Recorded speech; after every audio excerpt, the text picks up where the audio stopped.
The girl walks down the corridor and coughs heavily. She also clutches the wound on her stomach, and she wonders if this is the end, because she was seriously wounded and she won't last long. The young lady also slides to the floor and realizes that she does not regret anything because nothing in her life was the way she wanted. The girl was born the daughter of a maid and was reproached for her impure blood. The young lady never allowed her children to experience the joys of family life, and her father only insisted that all she could do for her family was to make this marriage happen. The girl now thinks about Duke Khalid and understands that it is because she married him, nicknamed the embodiment of evil. Then she eventually falls into eternal sleep there, and that place was hell. But now the girl has tears in her eyes. She says she wants to live. She wants to live even if just for a moment, following her own will. At that moment, someone bursts into the room. Then she turns to Idris and asks who did it. The girl then wonders how he knew about it, after which she turns to Khalid, and the man asks if she is in pain, and also if she wants to survive. The girl nods, and the boy claims he can save her. He draws his sword and scabbard, and asks if Idris trusts him. The girl then wonders if he said she believes him, after which she says that not a little. And the man says that then she should start trusting him from now on, after which he waves his sword. And when the girl closes her eyes, he says that they will meet again. A little while later, the girl is already sitting in a chair. The maid turns to her mistress and asks if something is wrong. The main character waves her hand and insists that nothing is wrong, that she's just a little nervous. Idris realizes that she had a terrible dream in which just a year after her marriage to the Duke, she was attacked by an assassin and died. Everything was so realistic that it seemed as if red liquid was about to gush out of her stomach. At this time, the maid turns to the mistress and says that it is natural since she is getting married, and that is why she is nervous. After which she strokes her mistress's hair and says that she is ready, and also that today she will outshine everyone, and the great Archduke will surely fall in love with her when he sees her incomparable appearance. The main character then wonders if he really is incomparable, and is she beautiful? But what is the use of this if she is still forced into marriage? After which she thanks the maid, but then remembers this terrible dream and trembles a little.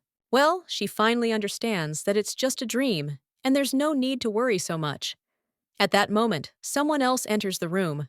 The main character asks if this is Mr. Kai, and the guy claims that it is for a half-breed. She looks quite confident. The maid covers her mistress and says that the ceremony is soon, and everything will have to be redone if he messes up. The guy then smirks and says that, of course she is the Duke's bride, and how dare he touch her.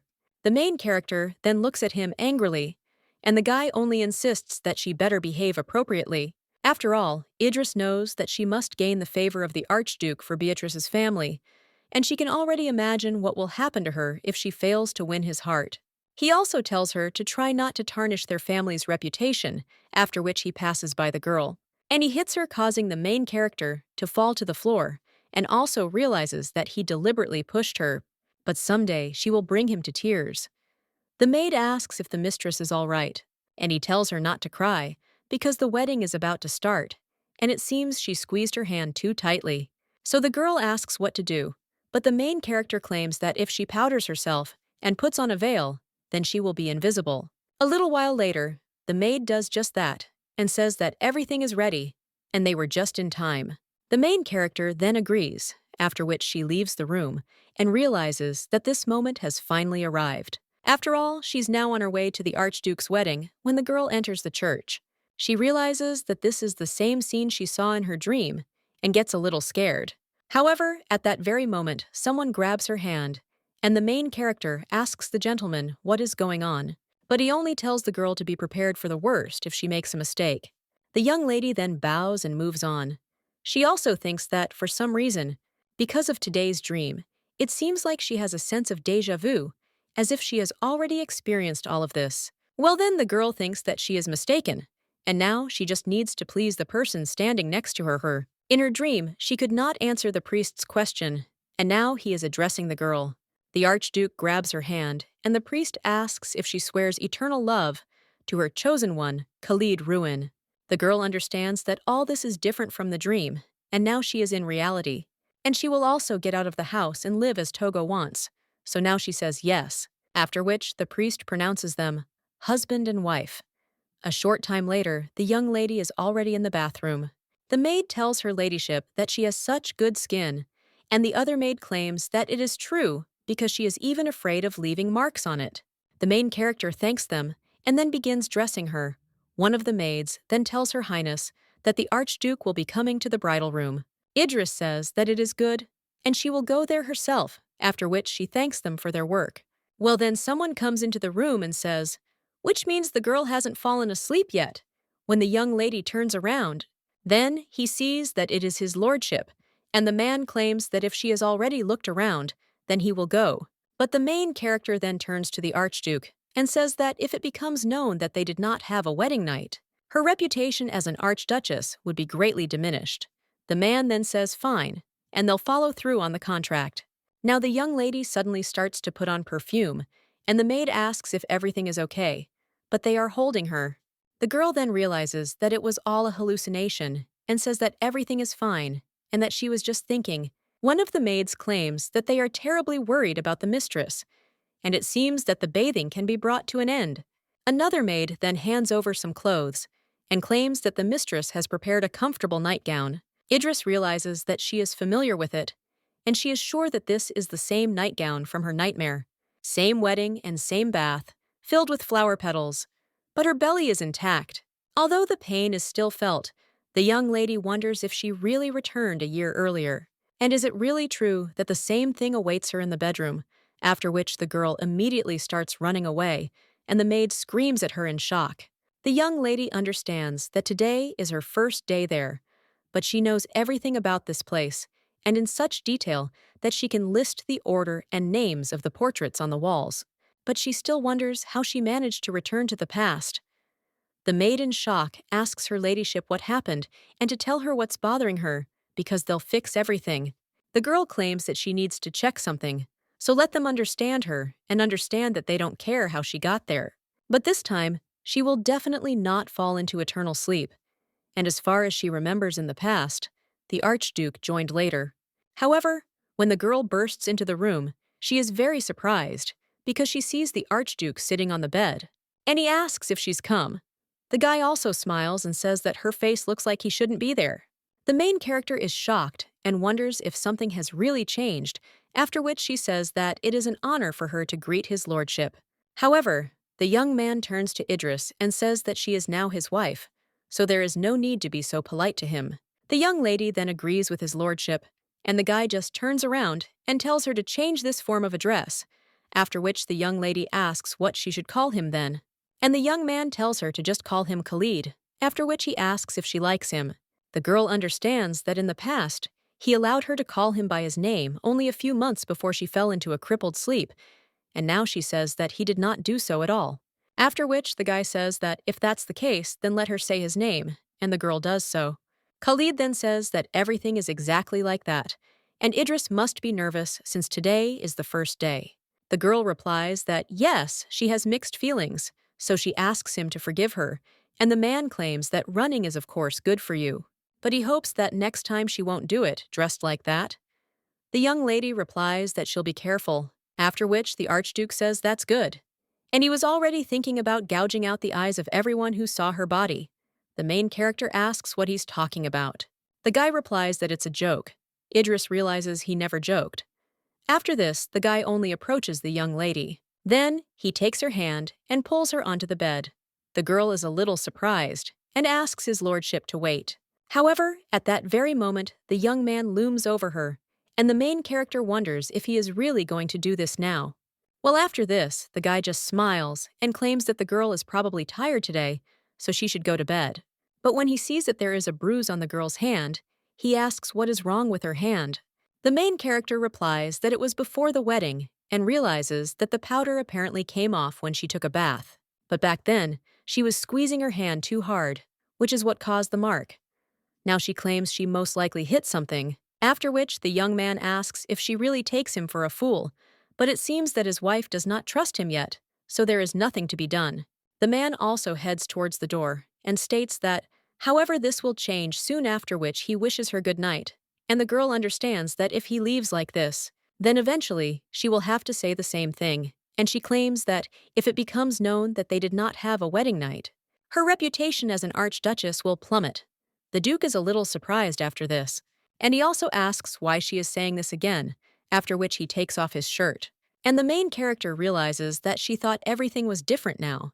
But in reality, well, when the girl opens her eyes, she wonders why it's so quiet there.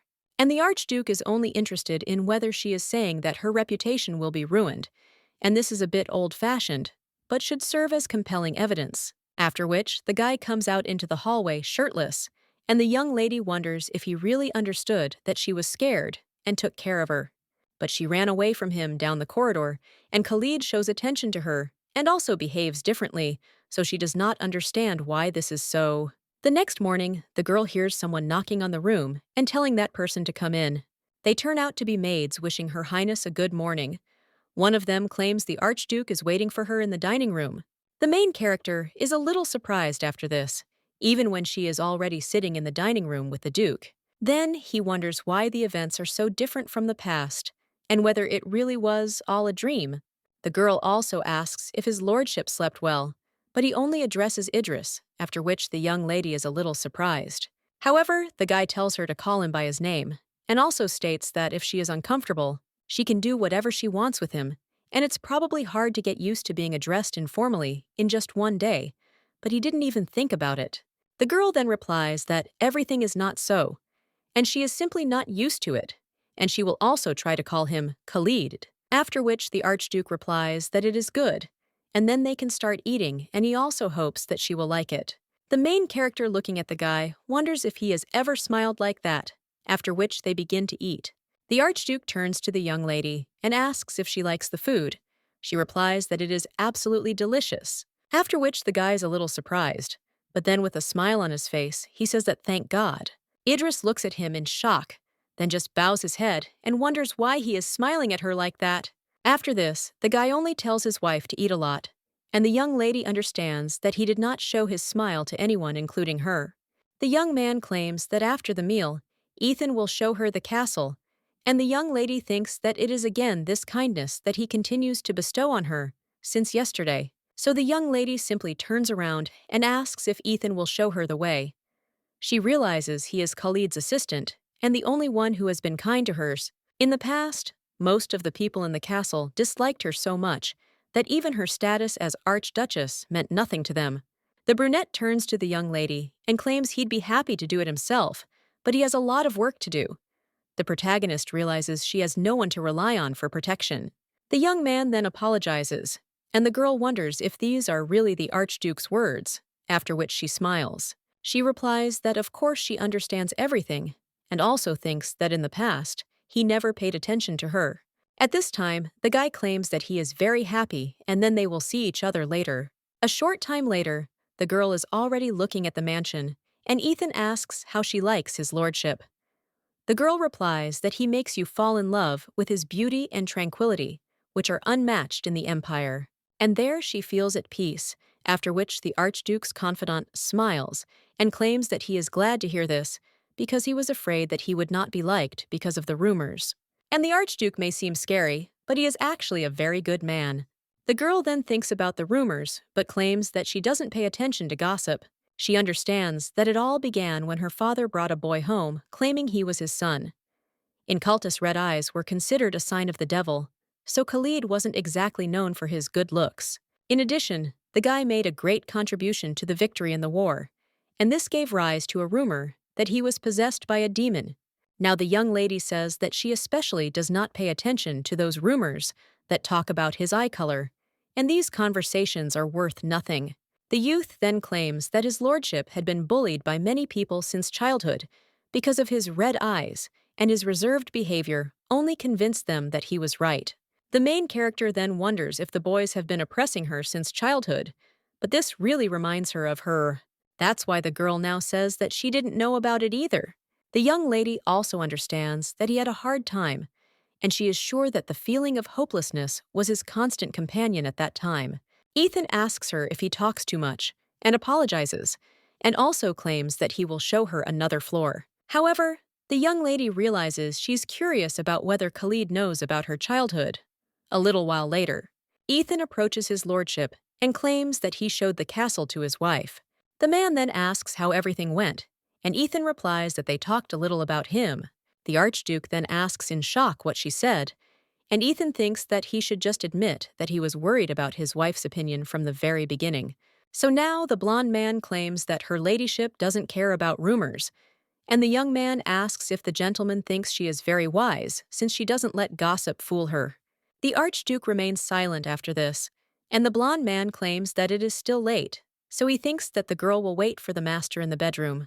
However, the Archduke tells the guy to stop talking nonsense and get out of there. After Idris finally leaves the room, the Duke only says his wife's name. And also embarrassed, he says that she is waiting for him, and he should visit her after all. He was granted the opportunity to meet her again. A short time later, the man entered her room, and he claims he thought she was sleeping. The girl replies that she was just about to, and the man says that the tour of the castle took a lot of her energy, so she should go to bed. He also asks if the girl is afraid of him, to which the young lady replies that she is a little, and the Archduke asks what the reason is. Idris replies that he is a person to be feared, but the man says that she shouldn't, and the young lady wonders why he keeps making that face. Khalid insists he's never done anything that would scare her, and on the contrary, he saved her. After which the young man turns around and tells Idris to rest. The young lady then wonders what he meant, since she had fallen into a crippled sleep from the knife wound. The next morning, the girl already smells flowers when she opens her eyes. Then he sees black flowers before him. The young lady also says that they have such a bright scent, and that black rose is the language of flowers. It means you're mine forever. The young lady can't help but be embarrassed, wondering if the cold-blooded Archduke really did this. But then she realizes he most likely sent them without knowing it. The maid turns to her mistress, and he asks if it was really his lordship who sent them, but they are the same color as the lady's hair. And in general, his lordship is a romantic. And when you see something like this, you immediately understand that the words that he can plunge all the women in the world into eternal sleep are just dirty gossip. In fact, he is such a person. But then the girl is a little surprised and says that she behaved unforgivably. The main character then turns to Elsa and says that she doesn't know how it is in other places, but now she is in Cultus, so she needs to watch her language. At this time, the maid only asks her ladyship to ask her, or asks whether to put flowers in a vase. The main character then smiles and says yes, but then she sees something else on the bed, and he asks what it is and whether it is from the Duke. The girl then opens the postcard, and he sees that it is written there that they must go somewhere with her, and also that he will pick her up at 1 o'clock. The main character is then shocked and wonders if Khalid, who never invited her anywhere, will come for her. So now she asks what happened. The maid replies that the mistress was probably invited on a date. She also points to the flowers, and she says that the Archduke even sent them to her. In her opinion, this is definitely a date, and this is wonderful. The main character then wonders if this is really a postcard with a bouquet of roses, and if they were from another man, she would have had the same thoughts as Elsa. But Khalid isn't that kind of person. The maid turns to her mistress and claims she's heard that Cultus' founding day is coming soon, and perhaps he plans to prepare for the ball in honor of this day, Idris. Then she asks if his lordship really wants to prepare with her, and the maid replies that yes, and besides, she doesn't have a suitable dress for such an evening, and why not inform the Archduke about it today? The girl realizes that Elsa is right, and she doesn't have a dress for such an occasion, since her family allowed her to, wearing only the old clothes of the master's wife. All her dresses have long been out of fashion, and these people hated her so much that there was no talk of spending money on her. Because of this, it was very difficult for him and Elsa to find anything suitable in the past. Well, this time, she has a strong feeling that everything will be different. A little while later, the girl turns to her ladyship, and he says that everything is ready. Looking at her mistress, the maid practically sparkles, and then the Archduke himself enters the room. He also addresses Idris afterwards. He approaches the girl and kisses her hand, telling her that she is as beautiful as ever. The main character is a little embarrassed by this, after which she turns around and asks if they don't need to go. The man replies that yes, he doesn't know if she knows, but there will be a festive ball in a few days. He also wants to pick out outfits for them. The main character, looking at her husband, thinks how handsome he is. Well then, she shakes her head in shock and thinks how she can even think about such a thing. At this point, The young man turns to Idris and asks her what she thinks of Kaltes. The girl replies that it's a very beautiful country, and the young man is only interested in whether she likes her and whether anyone was rude to the girl. The main character then realizes that no one has ever asked her opinion except Elsa. That's why now she answers with a smile on her face that she likes it, and that everyone is very kind to her. The Archduke then only smiles and asserts that, of course, everything must be this way. After all, he ordered them, after which the girl is a little surprised and wonders what he is talking about. A little while later, they find themselves in front of Madame Redmond's boutique, and the young lady looks at him in shock. She understands that Madame Redmond is very demanding, and that she treats aristocrats based only on her impressions. And besides, the dresses she sewed are quite expensive, even for people of high society. The main character realizes that she would be happy with just a new dress instead of the Duchess's hand-me-downs. The Duke at this time says that she should stop thinking and go with him, after which he takes her hand, and they head there. Then the owner of the boutique meets them and says that it is such an honor to welcome the Archduke and Archduchess, and she was expecting their arrival. At this time, Khalid turns to the girl and asks if she likes it there, but he brought her there because this place is popular among aristocrats. The main character then thinks in shock about what he said and how much money and jewelry he must have to buy dresses from Redmond. Now the young lady replies that no, that's not true, because she simply doesn't understand clothes. After which they immediately begin measuring her, and Mistress Redmond asks her ladyship if she has the dress style or color she desires, and just let her say so because they'll come and bring it. However, the Archduke then orders them to stop and show them all the dresses in her size. The woman then agrees and says she'll do it right away, after which luxurious dresses are brought there, and the main character turns to the Archduke and also claims that she will not be able to try on all of this. The man says she's right, then points to one of them and says it's from there, and he buys everything right up until the end. The main character then looks at him in surprise, and the owner is completely shocked. The young lady then turns to the Archduke and insists that he doesn't need to go that far. She understands that at this rate, a fortune will be wasted. However, the guy claims that his assistant will take care of the payment and let them try to deliver it to the palace by tomorrow. The boutique owner then agrees, and the main character tells Khalid to wait. When he is already entering the carriage, the girl claims that she thought that they would pick out suitable outfits. However, the guy claims that the ball was already in a few days, she had to buy everything in a hurry, and next time they will buy clothes to her taste. The main character is then shocked and wonders if this is really not the end, but she doesn't think she will have time to wear all the dresses he bought today. And the girl wonders if Khalid always lived such a luxurious life. Well, then she realizes he never spent money on unnecessary things, and all this attention to her would not bring him any benefit. So now the girl asks why he is so kind to her. The Archduke replies that it is because she is worthy of it, and takes the girl by the hand. And she also claims that this is why she will do whatever she wants. Idris becomes embarrassed after this, and she also thinks whether he says that he will do everything for her. But it seems so. After a genuine confession, the young lady turns away in embarrassment. But then her stomach starts to rumble, and the young lady wonders why this had to happen now. The girl is also thinking how embarrassing she is, and the Archduke asks if Idris is hungry. The girl replies that she couldn't sleep last night and woke up late, so it was awkward to eat at such a time. The Archduke only asks worriedly if she couldn't sleep, and the young lady wonders why he's looking at her like that. And he also thinks that if she says that she couldn't fall asleep because of his words, it may seem as if she fell in love with him. So now the girl only claims that she did not get enough sleep because she had a nightmare. The girl apologizes for disturbing him. The man asks what kind of nightmare this is, and the young lady wonders what suddenly happened to him and claims that she died in him. The girl also understands that she shouldn't have blurted it out and that she probably shouldn't have talked about it. The young man then claims that it can't be because she should definitely remember.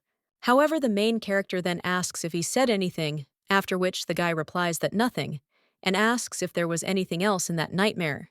The girl replies that there is nothing special, and that it was just a bad dream. The Archduke then sighs and says that perhaps this is so, and he also hopes that they will torment her more from now on.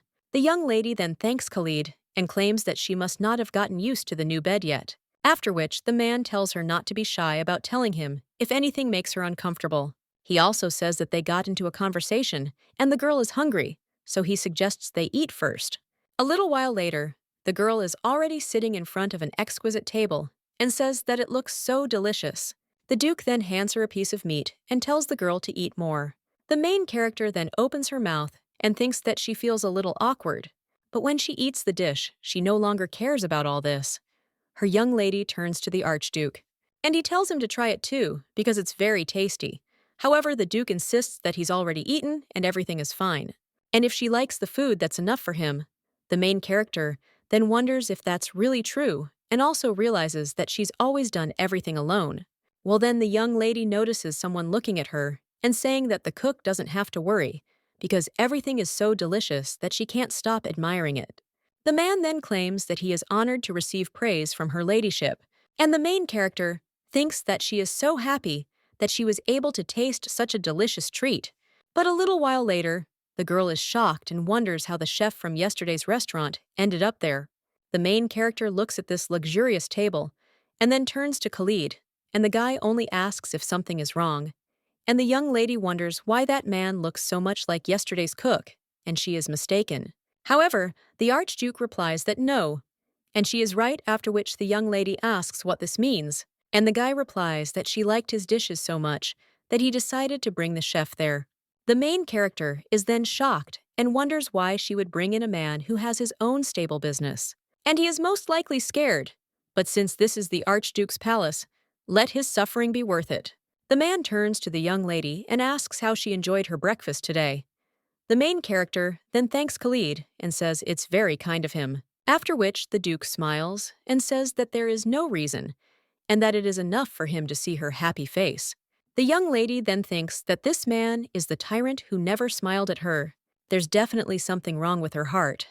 Then the girl turns around and realizes now she should think about her safety, after which she continues her meal. A little while later, she is already heading somewhere with the Archduke, and the man turns to Idris. He also asks why they don't practice their dancing a little. The young lady then replies that the ball is already so soon, and he agrees and says it's worth a try. A little while later, the young lady is already changing. Then the Archduke approaches her and asks if she is ready. The young lady then replies that she is, and the guy claims that the first dance will be slow, and they will dance leisurely, after which they start dancing, and the young man says that it is excellent and Idris is doing well. When a young woman approaches a guy, she feels a little shy and thinks she's so close to his chest, but he probably feels uncomfortable, so he needs to pull away. After which the young lady wants to do it, but suddenly stumbles and begins to fall. The young lady also thinks that she is about to fall. However, the Duke at that very moment grabs her hand and tells her to be careful, but Idris only accidentally steps on his foot. Afterwards, the young lady apologizes and asks how she could have done that, since she stepped on his foot, and wonders if the guy is angry. At this time, the young man asks if she feels uncomfortable with him and why she is so worried. The main character wants to say something, but at that very moment, the guy pulls her closer to him. He claims he doesn't know what's bothering her, but he'll always support her. Idris understands she's not uncomfortable around him, and now she only claims it's all out of trepidation. The girl realized she was in love with Khalid, and his kindness also tenderly made her so. The Archduke at this point is only slightly embarrassed, after which they hear each other's heartbeats. However, the man only turns around and suggests they leave it at that. Idris wonders if it was because she stepped on his foot or because she dances terribly, but she just wanted to be with him longer. At this time, the Duke only runs into his room, after which he hits his head. He is also very embarrassed and understands that if he had gone a little further, he would not have been able to restrain himself. But he was so happy that she accepted his proposal and was as happy as a child. And besides, he didn't notice her mistakes at all, and how she stepped on his foot. After all, it seemed that he would burst from the overwhelming emotions due to those clear eyes. They also understand that he simply cannot control himself, and this is dangerous. A little while later, the main character sits at the table and thinks that the time has come. And if you think about it, she has not met Khalid since dance practice. But she made so many mistakes, and that was enough to ruin his mood. So the girl also thinks what will happen if he starts treating her like he did in the past. But then she shakes her head and thinks that this won't work, and she also needs to go and apologize to him. After all, she is sure that the guy will no longer be as terrible as before, and yet he is kind to her. After which, the young lady heads to the door and realizes that she won't dare to just enter his room. At this point, the Archduke's aide turns to greet Her Highness. He also asks if she will come in as he thinks His Highness will be pleased to see her. The main character then asks if this is true and hesitates a little, and Ethan asks what happened and if she has any problems. He says that he wants to help her, and the girl then claims that he wants to be honest and tells the whole situation. The young man then just laughs and claims that he doesn't think the gentleman could have been angered by the fact that she stepped on his foot. The girl then claims she didn't hear that many have been plunged into eternal sleep due to such missteps. Ethan insists that rumors are often untrue.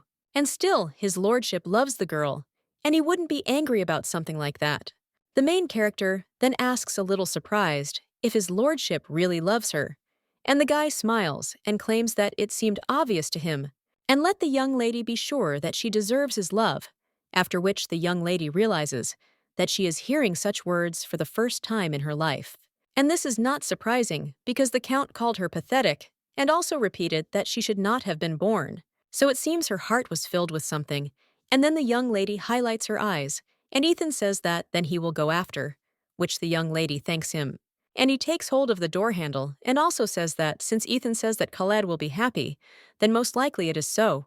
Then the young lady enters the room, and the Duke claims that he already said that he was busy, and if he rested, he could do something useful, after which he asks why he doesn't answer. However, when he sees the young lady, he is shocked, after which he looks at the girl with tears in his eyes and asks if this is really Idris. The girl then claims that she sees that he has taken a ser and also that she did not want to interfere. The young lady understands that she still went in trusting Ethan, and Khalid has his hands full there, so now she apologizes. The young man says no, he just finished, so he's not busy at all. But when he gets up from the table, he also knocks over a stack of documents. And the main character, seeing this, says that they fell, but the young man claims that everything is fine, and later he will pick them up, and also asks why the young lady came to him. The girl claims that she just wanted to apologize, after which the young man is a little surprised. And the main character apologizes to him, and the guy claims that he doesn't understand her.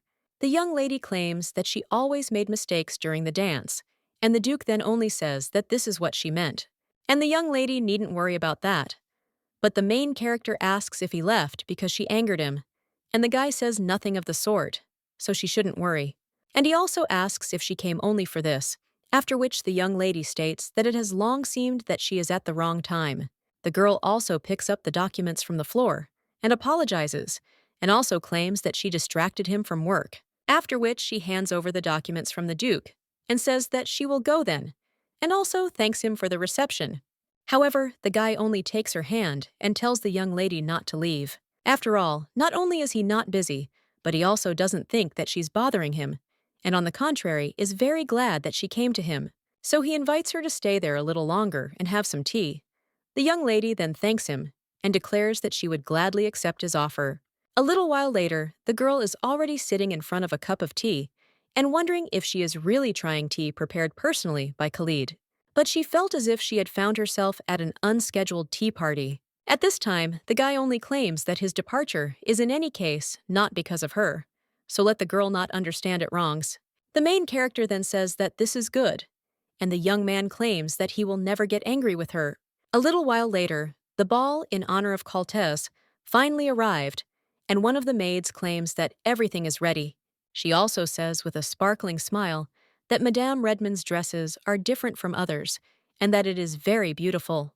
The main character then thanks the maid and says that she did a great job, after which he thinks that Khalid would be of the same opinion, but he most likely won't notice.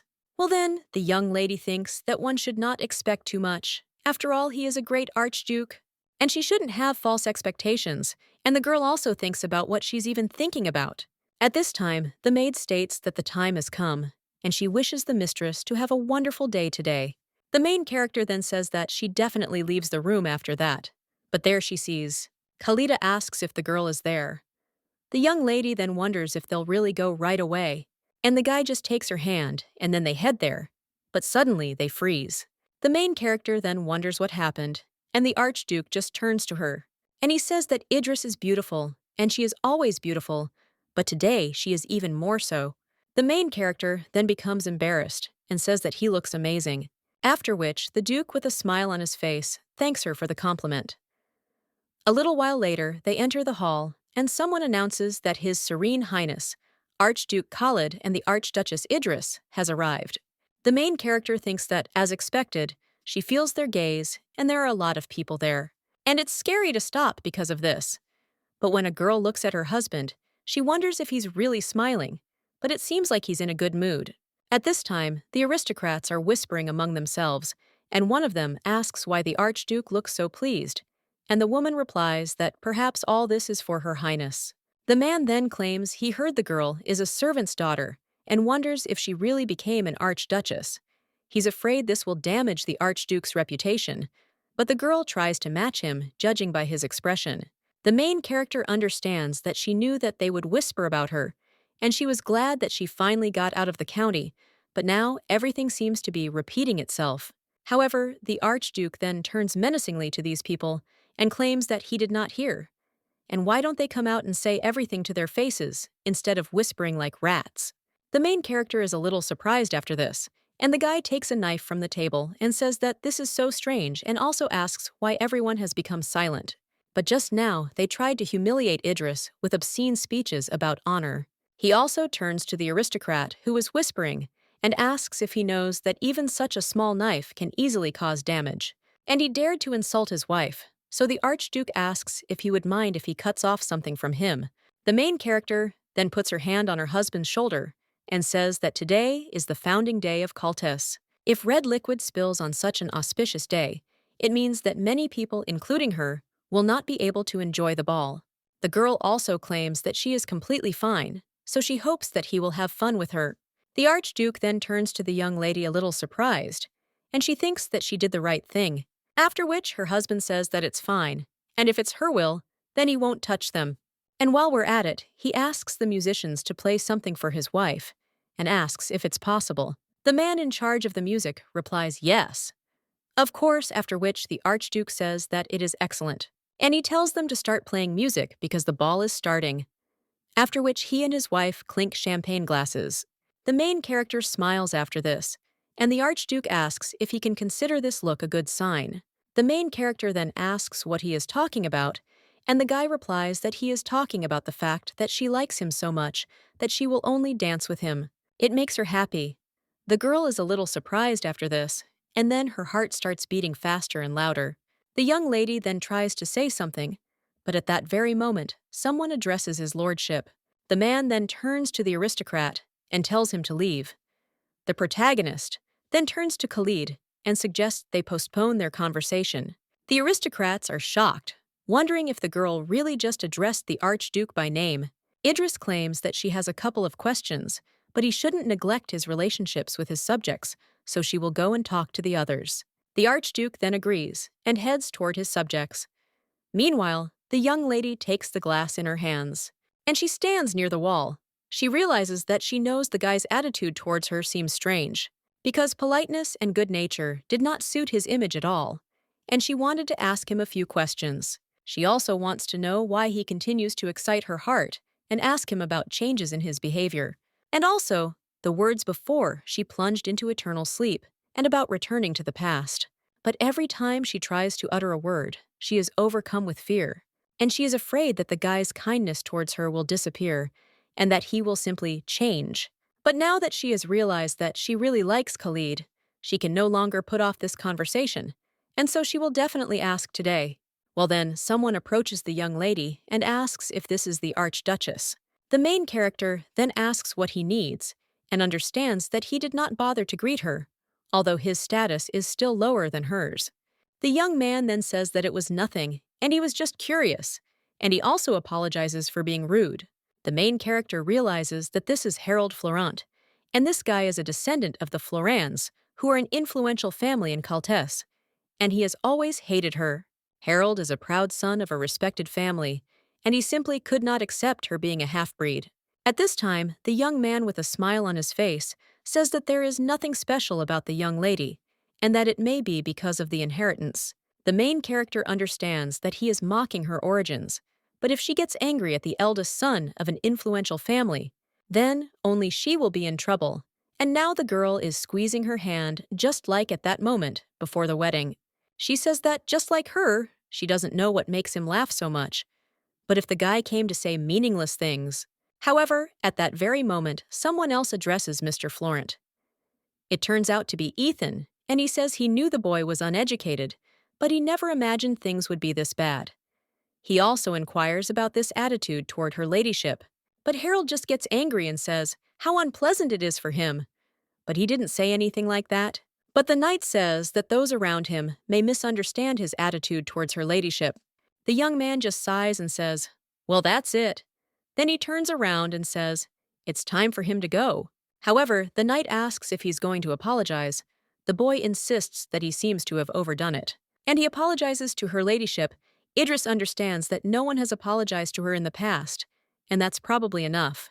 However, the knight only claims that this is simply ridiculous and asks if this is all, and he is interested in whether the son of Florence is indifferent to the manners of Caltes, and it's immediately obvious from his actions. Harold then asks what the guy just said.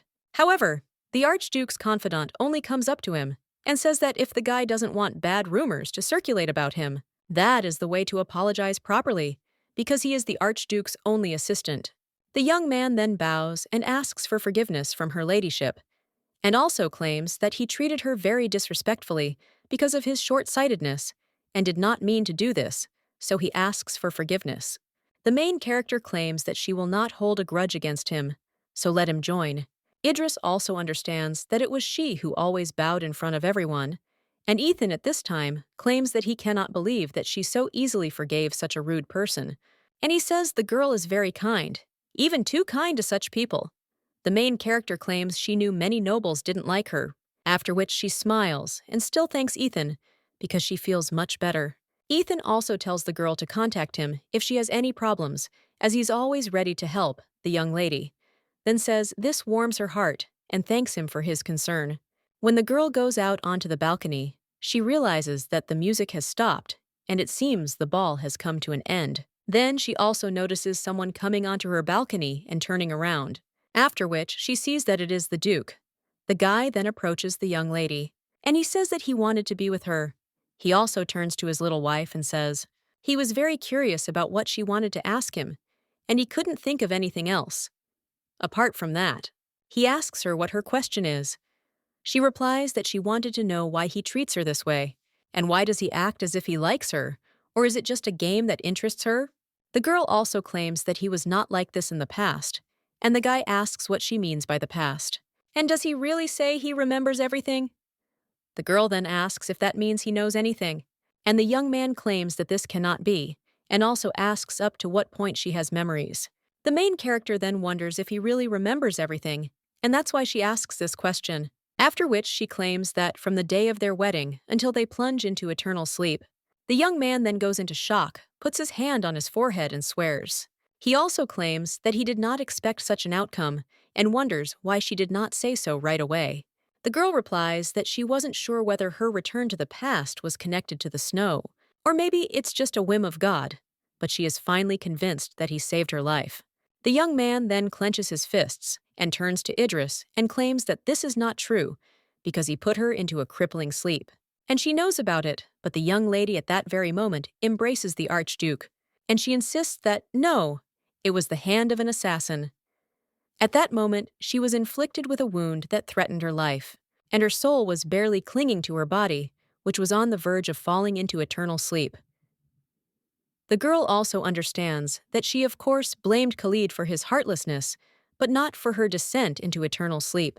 That's why the young lady now claims that, even without him, she would still have ended up in eternal sleep. However, the guy replies that this is not true, and that he took her life and contributed to this. He also claims that he caused her terrible pain, and that it was difficult for her. However, the main character, he insists she's truly fine. She understands that it's because she went through pain and suffering long before she married him. And now she claims that everything is fine, and the Archduke, with tears in his eyes, claims that he thought so, that she was ignorant and therefore wanted to start all over again, so that everything would exist for her. The girl then turns to Khalid and states that she wanted to ask him, Did he turn back time? The guy replies that yes, that's right, and the girl asks how that's possible. After all, even the books don't explain it. The young man then sighs and asserts that there's no point in hiding it any longer. After all, she is right, and no one would dare to touch the time after which he is interested. Does the girl believe in the existence of the devil? The main character is then shocked and wonders why he's asking such a question. But the devils destroyed each other because of their unique warlike nature. Their love of battle and the red liquid forced them to plunge everyone without exception into eternal sleep, and the survivors returned to the underworld. And they could no longer be found on Earth. So now the girl claims that she thought, they have already disappeared from the face of the earth. However, the guy replies that no and stands in front of her, a creature with red devil liquid, after which the young lady gets scared and asks what he means. And the guy asks if she knows what people call these scarlet eyes, and they claim that this is a devilish symbol. The girl then smiles and claims that it is just superstition. However, the guy claims that it is not for him, and they remind him of his essence. His father had an affair with a she-devil, and she ended up abandoning him on Earth and returning to the underworld. His father, however, had no plans to raise him and had no choice but to bring him to his estate. So now he asks if the girl knows that the devil's red liquid is imbued with a power that a person cannot possess. The main character then asks in shock if this is the ability with which he turned back time. And the guy replies that yes, and he could only do that once. The young lady then thinks that this can't be true and that he's lying, after which she claims that if this is true, then how come she remembers everything? The guys claim that she spent every night with him, and apparently his energy affected her, and he had too little strength to dispel it. The guy claims that he has the blood of both man and devil in him, which is why he has very limited abilities. He also asks if he hates Idris, thanks him for saving his life. The girl then realizes that she wanted to live. From the moment the assassin wounded her, the same thing happened when Khalid asked her, does she want this? And she had such a miserable life that she was ready to give up at any moment. But in the end, she desperately clung to it. And this is her life. So now the girl claims she's not angry with him. She also understands that she's endured various kinds of humiliation and can't give up. After which, he takes the Archduke by the hand and asserts that even if he were a real devil, she would still ask him for help. And she longed to live even with broken bones. So now she claims that Khalid saved her. At this time, the guy asks if she doesn't regret marrying a monster. And even if he turned back time to make her happy, he remains only a monster. However, the main character then asks why he turned back time for her, and he despised her and did not want to see her. The young man replies that this is not true, and he did not avoid meeting her, but on the contrary, he loved her very much. The girl then asks in shock what this means, and the guy replies that, of course, he didn't want this marriage, but the only thing he desired from his past life was Idris. One day, Ethan approached the master and suggested they take a look at the latest candidate. He also claimed that he had already found a bride, and His Highness had no choice but to accept the Archduke, then said that by her appearance, he wouldn't say this girl wanted to marry him. Ethan said it couldn't be Togo, since her family was really hoping for this marriage. The Archduke wondered if she was sacrificing herself for her family. There had been no public engagement between the two, and it all happened in the blink of an eye. Khalid was only able to see Idris on the wedding day. The priest then asked if the girl swears eternal love to Khalid Rouhani. The heroine replied that yes, the Duke merely sighed. That same evening when their wedding night was supposed to be, the girl only shook, and the Archduke thought that he would better return when she fell asleep. And the young lady then turned to his lordship and asked him to wait in case it became known that they had not had their wedding night. Her reputation as an archduchess would plummet. The man only sighed and said, "Good, and they will follow the contract." He also noticed a bruise on the young lady's arm and wondered if it was because of him. It must have hurt her, but there's no room for emotion in a marriage of convenience. However, over time, the Archduke was forced to change his mind, and all thanks to Idris. When it was cold, the young lady would bring him a warming stone, and at first her kindness was questioned. One day the girl came to his lordship and brought tea, and also claimed that it was made from tea leaves that grow only in the places where she lived. She also heard that this tea is especially good for relieving retardation, so it might help him. The man wondered if the young lady was trying to poison him, and that it was very bold of her. But if you think about it, Idris was honest and kind and always tried to fulfill her marital duties. But for Khalid, for someone accustomed to receiving only hatred and threats from those around him, her favor seemed unimaginable. The guy then took the tea in his hand and said how sweet it was, and he'd also be happy to drink it. The tea was quite hot, but at the same time very sweet, and there was no poison in it. After this incident, Idris began to occupy his thoughts more and more, and when he came to his senses, Khalid often caught his gaze on her and unconsciously remembered all her movements and also played them over in his head. One day, the boy noticed a young lady in the hallway, and she asked if Elsa was in any pain, as she didn't look well. The maid then replied that no, she simply had a cold. However, the main character asked if she was sure, and she needed to see a doctor, so she suggested going to see him together later. The girl was very different from the Archduke, and a fleeting interest soon turned into deep feelings. Among the people who considered him a monster, Idris was the only one who saw him as a human being, and Khalid fell in love with her. Idris's voice was so sweet, and the boy paid attention to her every movement. But despite his deep feelings, Khalid expressed them extremely awkwardly. One day, he discovered that the girls liked flowers, and he decorated the entire palace with them. For this reason alone, he cleared the empty courtyard and planted a multitude of flowers in it. Idris, who practically owned the garden, only visited it occasionally and thought that it was a pity that it was not all hers. One day, a girl fell tripping over a door threshold, and Khalid immediately got rid of all the thresholds in the palace. However, he did not feel any better, so he visited Idris, who had sprained her ankle, and also asked how her leg was. The girl replied that everything was fine, and she hadn't been hurt. The guy then asked if her shoes were comfortable. The young lady simply insisted that all aristocrats wear shoes. The man then turned around and said, "What kind of nonsense is that? But if she's going to fall like that every time, then she'd better not wear them at all." The young lady then asked for forgiveness and claimed that she did not mean to make him look bad by her fall, and that she would be careful in the future, and that such a thing would not happen again. He also told the girl to live the way she wanted, and that Idris could throw lavish parties in the palace every day, or buy a whole cartload of jewelry or a mountain of dresses. Khalid worked hard and had plenty of money. He also wanted Idris to live the way she wanted, but she would only buy what she considered necessary and never spend money on anything unnecessary. The man then screamed that he had said that she could live as she wanted. However, this only frightened the young lady, and she asked if she had done something wrong. The man was a little surprised after this and asked what she was talking about, and the girl answered his lordship, "That's okay." And the guy said that if she was homesick, she should just say so because they could go there any time. However, the girl said that she would never do it, and then she claimed that everything was fine, and he didn't have to worry about her. The guy then realized that it seemed like Idris had set boundaries between them, and in the end, he began to distance himself from her as she wanted. He used to be busy at work, but sometimes he would still run into her by chance. Well, soon, he stopped doing even this, and no longer approached her, because that was her desire. One day, while looking through Khalid's papers, he felt Idris's energy suddenly and very quickly begin to disappear, after which he started running, realizing that this couldn't be happening. Then he saw a young lady with a wound on her stomach, and after those events, he claimed that in the next life, he would try to gain her trust.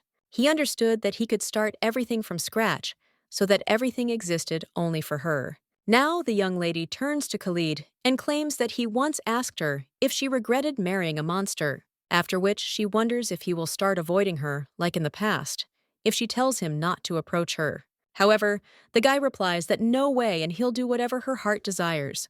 After all, if she wants power, she can use him. And for her sake, he's willing to start a war, put his uncle into a crippling sleep, and grant her the throne. The girl replies that she doesn't want this, and the boy asks what she wants then. And the young lady replies that she just wants him to be next to her. So that's enough for her, and she doesn't feel sorry for the kind monsters. After which she says that Khalid should stay with her, because that is all she wants. That same evening, the girl lies down on the bed and sighs heavily, and also understands that this is not one-sided love, but mutual, after which he becomes very embarrassed. The girl cannot believe that her beloved has the same feelings for her, and it is already late at night, but she hopes that he will come. But then the young lady droops a little. The Archduke, meanwhile, is in his office and sighs. He also thinks about Idris and remembers the words that she just wants him to be near her. So a kind monster is enough for her. And the girl also asked him to stay with her and also claimed that this is all she wants. Now the man understands that this means that this is not one-sided love. And it's mutual, after which the Duke just bangs his head on the table. A little while later, he enters Idris's room, but then he sees that she's sleeping. He smiles and approaches the girl, telling her how beautiful she is and stroking her hair. But then he clenches his fists and thinks, "This won't do?" The next morning, the young lady wakes up, after which he touches the bed next to him and understands that, judging by the fact that it is cold, Khalid did not come there. And just yesterday, he said that he loved her and would do whatever she wanted, but he never visited her chambers. So the young lady wonders whether he was telling the truth or lying. Well, the girl also thinks he might have been very busy. Then he turns to Elsa and asks if she'll help her. The maid agrees and wishes her ladyship a good morning. The girl then realizes she'll meet Khalid in the hall, so she needs to hurry. But a little while later, when she comes into the hall, the maid claims that the Archduke announced that he would miss today's breakfast. The main character then asks where he is now, and the maid replies that his lordship was working until recently and went out into the garden for a short while. The main character then realizes that she has the feeling that he is avoiding her, but she desperately wants to see him. That's why now she claims to eat a little later, and she's wondering why he's avoiding her. After which, the girl goes to the garden and is surprised, and also understands that Khalid had improved the garden in the past, but this was much later than their wedding. So the young lady thinks why he prepared all this so early, but then thinks that it's nothing, and she will often come there with Elsa. Then the wind blows in the garden, and the young lady closes her eyes a little. But he also sees the Archduke there, and then addresses him, Khalid, then asks if it's Idris, and the girl comes closer to him, and the Archduke claims that in case she wanted to look around there, and he was in the way. However, the girl interrupts him and claims that everything is not so, and that she also came to him and looked for him. The guy then asks if she was looking for him and if she wants to tell him anything. The young lady merely wonders why he didn't spend the night with her or come to breakfast. Afterwards, she wonders if she's being too blunt. The guy just turns around and claims he was busy.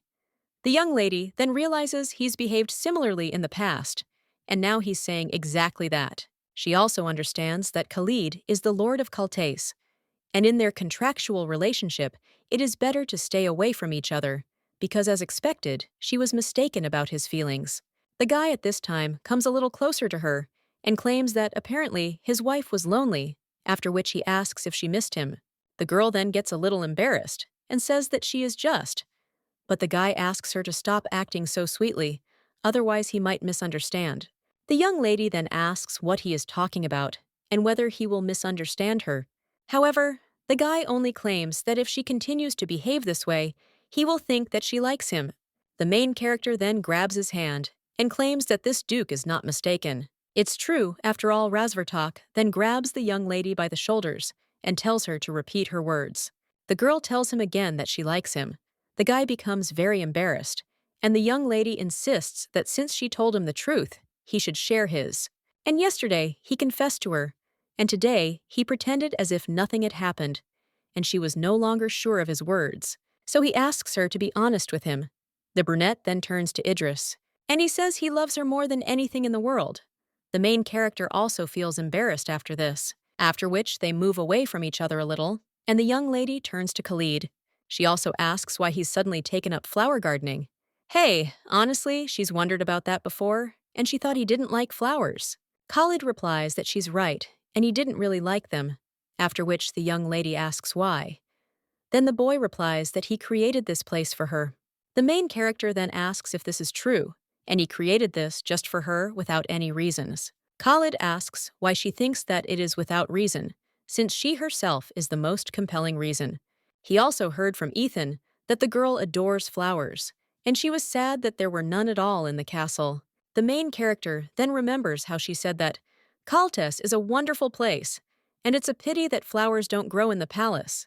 The Archduke claims that he is not a fan of flowers, but if a few buds make a young lady happy, he will plant 1,000 for her. After which he hands the rose to the girl and says that because her happiness is his greatest joy.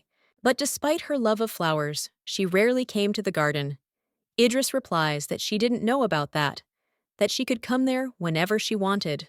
The Archduke then only smiles and asserts that she can walk wherever she wants, and that there are no places in this world where she cannot go. The main character then wonders if Khalid was always a man capable of such sweet things. But the tyrant has become so kind. So now the girl insists that he did say he planted the flowers and created the garden for her. The guy replies that he came there and there because he thought of her. Well, the main character then approaches him and claims that since she is in the garden prepared by him for her together with her beloved, she feels very happy. The Archduke is very embarrassed after this, and the young lady thanks him and smiles, after which Khalid hugs her and pulls her closer, and then he kisses her. A little while later, they're sitting over a cup of tea, and the girl claims she read about it in books. About hearing a melody or a bell ringing when kissing, the guy then asks her if she heard it. However, the girl claims that the frantic beating of her heart was deafening, and that she heard nothing else. The Archduke only smiled afterward. He also claims that, frankly speaking, he only heard his own heartbeat, and it was so good that he was shaking like crazy. But the guy still turns to Idris, and he says that he doesn't want to burden her with such a conversation, but he should ask her about it. After which, the guy asks if the girl remembers by chance the suck that put her into a crippled sleep. The main character then asks what he is talking about, and also remembers how she was wounded in the stomach. And these memories only make the girl feel ill, after which she begins to cough. The Archduke immediately approaches Idris and tells her to calm down, because everything is fine, and this will not happen again, so she should not think about it. The guy also claims that he has gone too far and asks for forgiveness. However, the main character says that, no, everything is fine, and she also had enough time to think.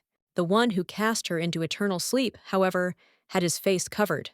The girl then asks if the Archduke thinks it was his enemy, but similar thoughts had visited her, but he doesn't understand why they attacked her in particular, and his enemies have been aiming at him, though unsuccessfully until now.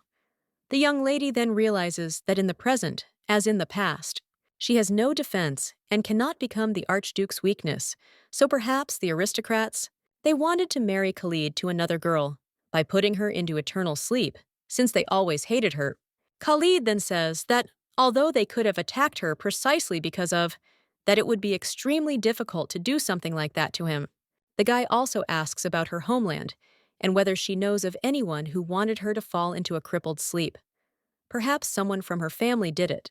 The main character then begins to tremble, and the Archduke, noticing this, understands that if you think about it in the past, she never said that she wanted to go home, and perhaps the problem was in the family itself, and it will still be necessary to make inquiries about it. But it's Idris who's important now. That's why the Archduke is now claiming it's to make her forget what was said earlier. And it seems he shouldn't have brought up the subject. He also claims he was tactless in reminding her of difficult times and asks her to forgive him. He also tells the girl to rest today. The main character replies that she will do so. And a little while later, she finds herself in her bedroom and remembers the Archduke's words that perhaps someone from her family did it. The girl also remembers her family and understands that she cannot say that she did not know about it. And before she plunged into eternal sleep, she thought that her father or brothers might not know about her plunge into a crippled sleep.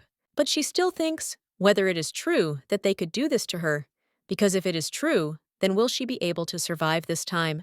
The Archduke is in his office at this time, reviewing papers. He also realizes that among the many aristocrats and cultists, no one comes to mind with serious intentions of putting Idris into eternal sleep. However, there are also many who are strong enough to do this. The first thing Khalid did when he returned to the past, he launched an investigation to find the one behind this case. Unfortunately, even after a lengthy investigation, he found nothing.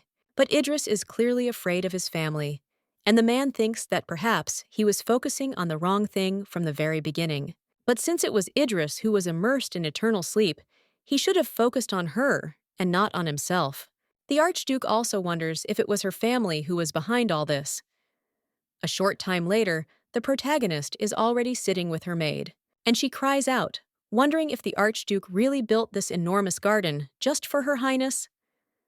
Idris replies that at least that's what he said, and she too was surprised when she heard it. The maid then says with a sparkling smile that it is very romantic, and the main character says that if they have time, She suggests going there together. The girl also realizes that she was terribly depressed when Khalid asked her questions, but she feels much calmer after talking with Elsa. That same evening, the maid approaches her mistress and claims that Lily has confessed her feelings to Hoani. But at that very moment, someone knocks on the door of the room, and the main character tells that person to come in. Then, another maid enters the room and announces that the Archduke is waiting for Her Highness in the dining room. The protagonist then realizes it's just about time and tells the maid to tell him she'll be there soon. Idris also thinks whether he finished early today and then goes into the room for dinner, and she sees the Archduke sitting there. She also asks why he put off working on the guy who claims he hurried to see her. The main character is only embarrassed after this, and the Archduke smiles and offers to eat before it gets cold. A little while later, he turns to Idris and asks what time she plans to go to bed today. The girl replies that she thought she would take a little nap after dinner and asks why he is asking. The guy replies that he just wanted to know when he should go to their room. The young lady looks a little embarrassed and asks if he really means they'll be sleeping together tonight. Khalid replies that yes, and the girl wonders if it is because of what she said earlier. But she did say that he didn't sleep in their bedroom and didn't come to breakfast. But now the young lady claims that everything is fine, and that means she will wait for him in their room after dinner. Well then, the young lady looks at the maids and thinks, how could she say such a thing in front of so many people? The Archduke at this time rises from his seat and states that he must hurry so as not to keep her waiting, and the main character wonders if he really means it now and if she is overreacting. But then the girl sighs and thinks that it's too late because she's sure that she'll find out soon, even though they've already slept together before. A little while later, the young lady is already sitting in the bath and thinks that as soon as she takes it, she will see Khalid. Well then, the young lady wonders why she's so nervous. The maid turns to Her Highness and asks if she said anything, and the main character replies that she doesn't understand anything, that she can't talk about it with Elsa. The maid at this time claims that she almost forgot, and she heard that His Highness is going to sleep in the newlyweds' bedroom today. The protagonist says the girl heard, and that news is spreading faster than she thought. The young lady also realizes that Elsa already knows everything, and the maid at this time turns to Her Highness and asserts that she can imagine how nervous the lady is, but let her not worry about it, because she will give her a massage. The main character then says that she is so worried and feels more fear than anticipation, after which she wonders if something is wrong with her. The maid replies that everything is clear and that the mistress is still young. It's also normal to be nervous about unpredictable things. Or maybe it's because she's still thinking about their wedding night. After all, it was their first time, and she could have felt awkward and worried.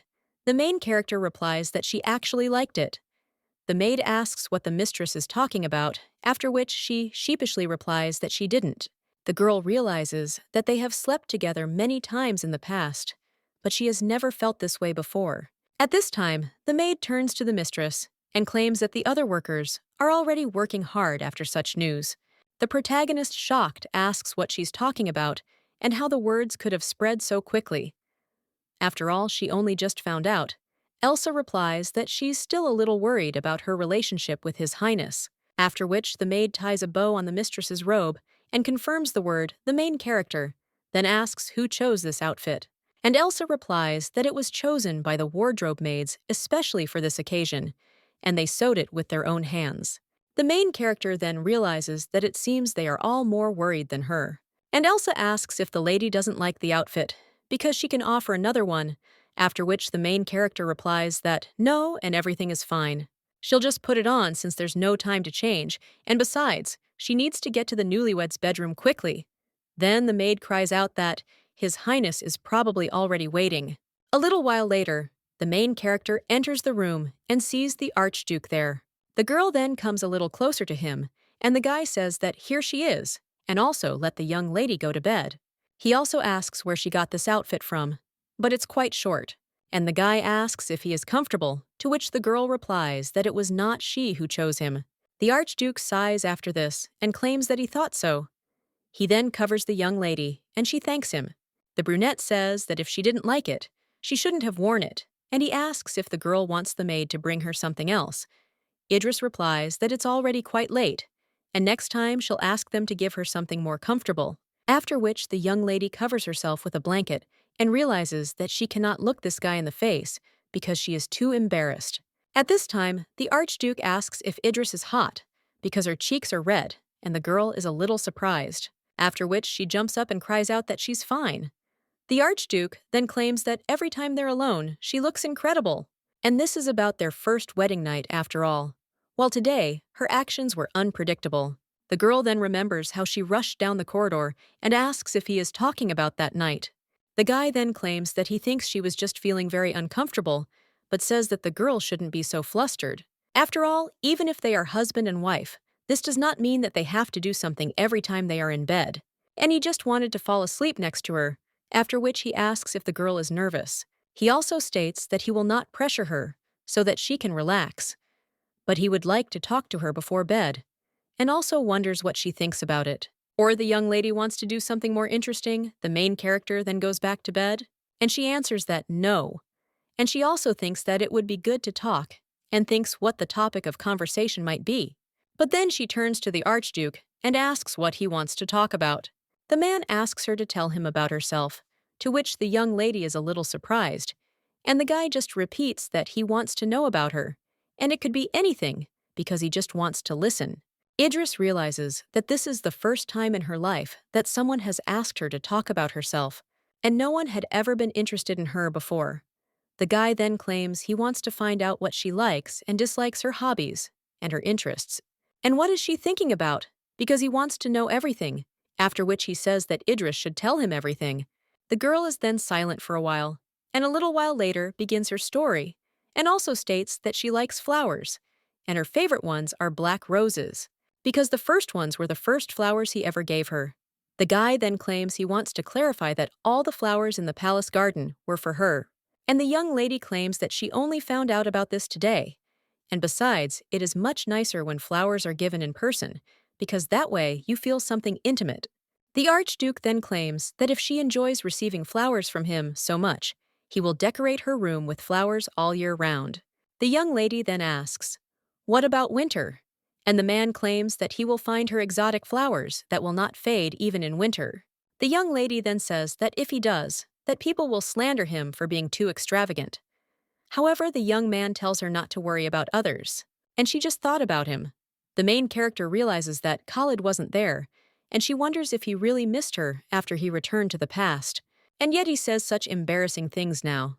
But nevertheless, she claims that, returning to what she was talking about, what she loves more than anything in the world is him, after which the Archduke is a little surprised and asks if she said that she loves him more than anything. She also wonders if Idris is trying to seduce him. Idris then asks, shocked, what he's talking about, and insists she was simply telling him the truth. However, what she doesn't like is the way her family treated her, and all those humiliating words, and also arrogance and looks full of disdain. The girl claims they treated her as if she were a nobody, and she knew perfectly well what they thought of her. But there were times when she wanted them to accept her, and times when she wanted love. But in the end, they were her family, and how foolish it was of her to want love from her father and brothers. These people did not accept her as a person, and she was just a thing that they would one day use for profit. The Archduke then asks if the bruise on her arm on their wedding night was because of them. The girl replies that yes, and it was Keith, who is her second older brother. The Archduke then turns to the young lady and claims that they are nobodies, and that the girl has been through a lot living among these terrible people.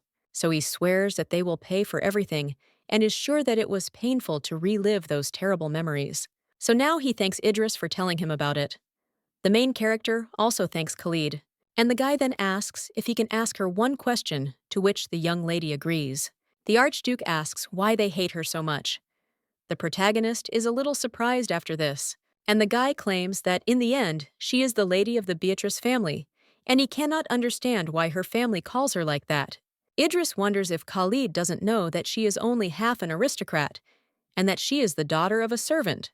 The girl also thinks that although in the past they rarely spent time together in this life, they have been living hand in hand for more than a year, and she thought that he already knew about her origin, but it seems that he married her without knowing the whole truth. Therefore, the young lady thinks how this is possible, and does Khalid really not know who she is, and what others think of her? After which she remembers her words, and understands that if he knew her mother, he would never have asked her about this. Now she understands that she cannot breathe, and if Khalid finds out the truth, he will understand that he has wasted his only chance to change time on the pitiful daughter of the maid, and he will hate her for deceiving him to use his power. At this time, the Archduke turns to Idris with concern and sees that she is shaking all over, after which he asks if the girl is feeling unwell, and also wonders why her behavior has changed so abruptly. After all, he only asked about her family, and he is sure that this question hurt her, after which the young man apologizes and claims that he did not want to upset her with such a tactless question, and also that he should not have asked such a thing and was wrong. The main character then clenches her hands and realizes that this is wrong, and she also has to tell Khalid the truth before it is too late. Then the young lady turns to Khalid, but wonders where she will go if she is thrown out into the street and whether she should give up her identity. The Archduke tells the girl not to worry because she doesn't need to tell him about it, and he doesn't want to hurt her by making her remember what she wanted to forget. While the young lady then insists that she must tell him about it, she then addresses him as His Highness and asserts that there is something he needs to know. After all, she wasn't raised as a lady in Beatrice's family, and she's not a purebred aristocrat.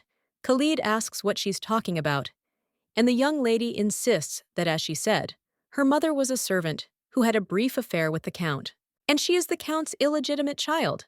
The young lady realizes that tears are blurring her vision, and she cannot see the Archduke's face. However, she still thinks that it's even better this way because he'll probably get angry and accuse her of lying, and maybe even hit her. While she loves Khalid so much, and the worst thing for her would be him looking at her with his hatred in his eyes. At this time, the guy is only interested in why she addressed him as His Highness, and the girl replies that it is because, compared to His Highness, she is an illegitimate aristocrat. And how can someone who is not her call the Archduke by his name? The girl also understands that if he orders her to leave, then she should at least be grateful that she will live. However, the brunette then hugs the young lady and tells her he loves her. He also doesn't care what family she belongs to, or what her pedigree is. And he doesn't care whether she's a commoner or not. After all, his relationship with her family is not important to him, because he loves her for who she is, and Idris is all he needs. So he asks the girl to call him by his first name. The young lady then addresses him as follows. And after that, the brunette tells her to do it again, and the young lady does so. After which, the guy says that it's good, and pulls the girl a little closer to you. He kisses her and reaffirms his love for her. A little while later, Khalid asks if she's feeling better, since she's cried an ocean.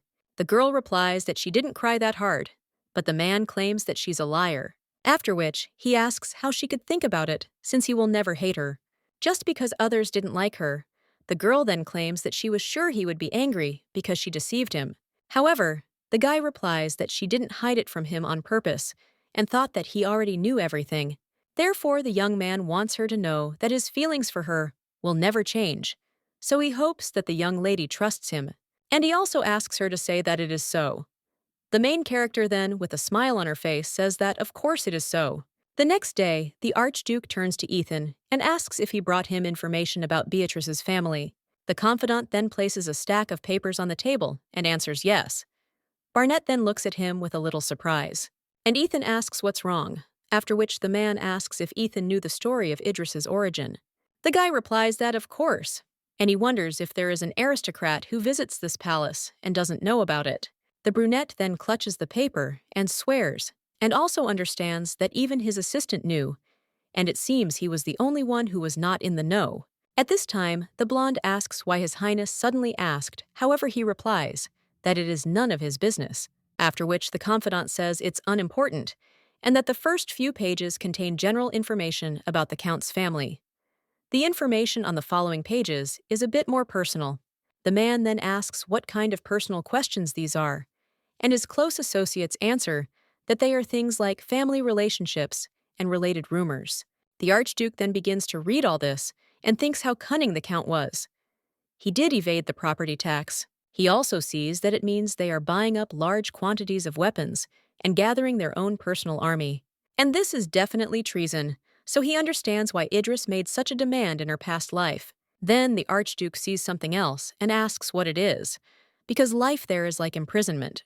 An associate claims that it appears Her Highness was not allowed to dine in the family dining room, and she was given the same food as the servants. It's clear she even suffered from malnutrition several times. The Archduke then recalls how the young lady said that it all looked so delicious. That's why now he slams his fist on the table and screams that she was treated even worse than the servants. He also understands that she has never had power, respect, or reputation, so he will do everything possible to ensure that Idris has what she wants. And they will also do everything in their power to ensure that she receives everything that this world has to offer.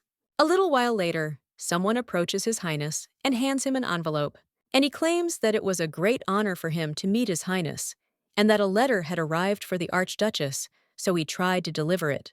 Khalid claims that Her Highness is sleeping, and he will hand it over personally, to which the guy agrees, after which he sees that it is in fact a letter from Beatrice's family. A short time later, he enters the young lady's room, and he asks if she's awake. The girl replies yes, and asks if he brought her anything, but the guy holding a letter in his hands replies that nothing. He also says that the young lady's eyes are swollen. The protagonist then asks, "Is he serious? And is it really that bad?" The Archduke replies that he will order the servants to bring him some ice. The girl then replies that it's not worth it, because she'll just ask Elsa to help her later, and asks if her eyes really look that bad. Khalid replies that it's not at all true. Even with her eyes puffy, she's as beautiful as ever. The main character becomes a little embarrassed after this and says that she will go for a swim first. Khalid then turns to her and asks if he can help her with this. He then goes up to her and hugs her, and the main character just tells him to stop teasing her, and the screwdriver insists that he is not joking. He also asks if they should take a bath together, to which the young lady is a little surprised. And then he even imagines this and also gets very embarrassed and thinks that she must be crazy because what was she thinking about? The guy asks her what she was thinking about the young lady, and she replies, "Nothing."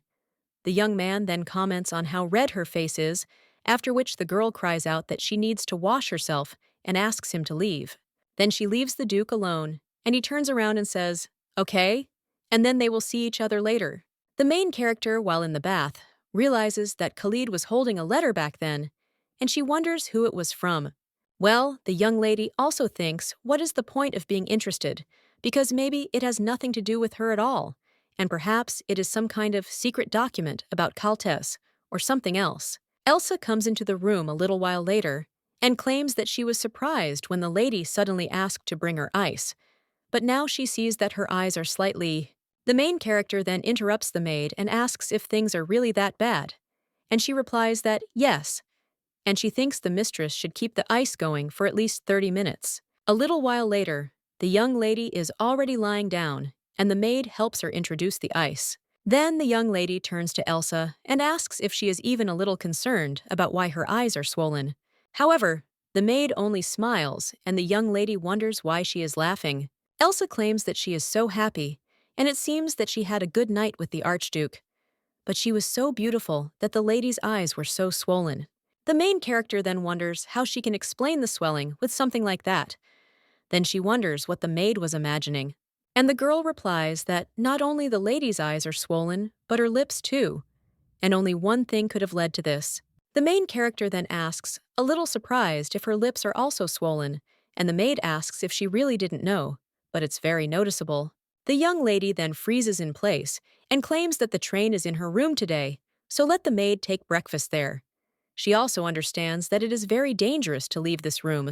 A little while later, the girl looks in the mirror and realizes that the swelling has finally gone down a bit.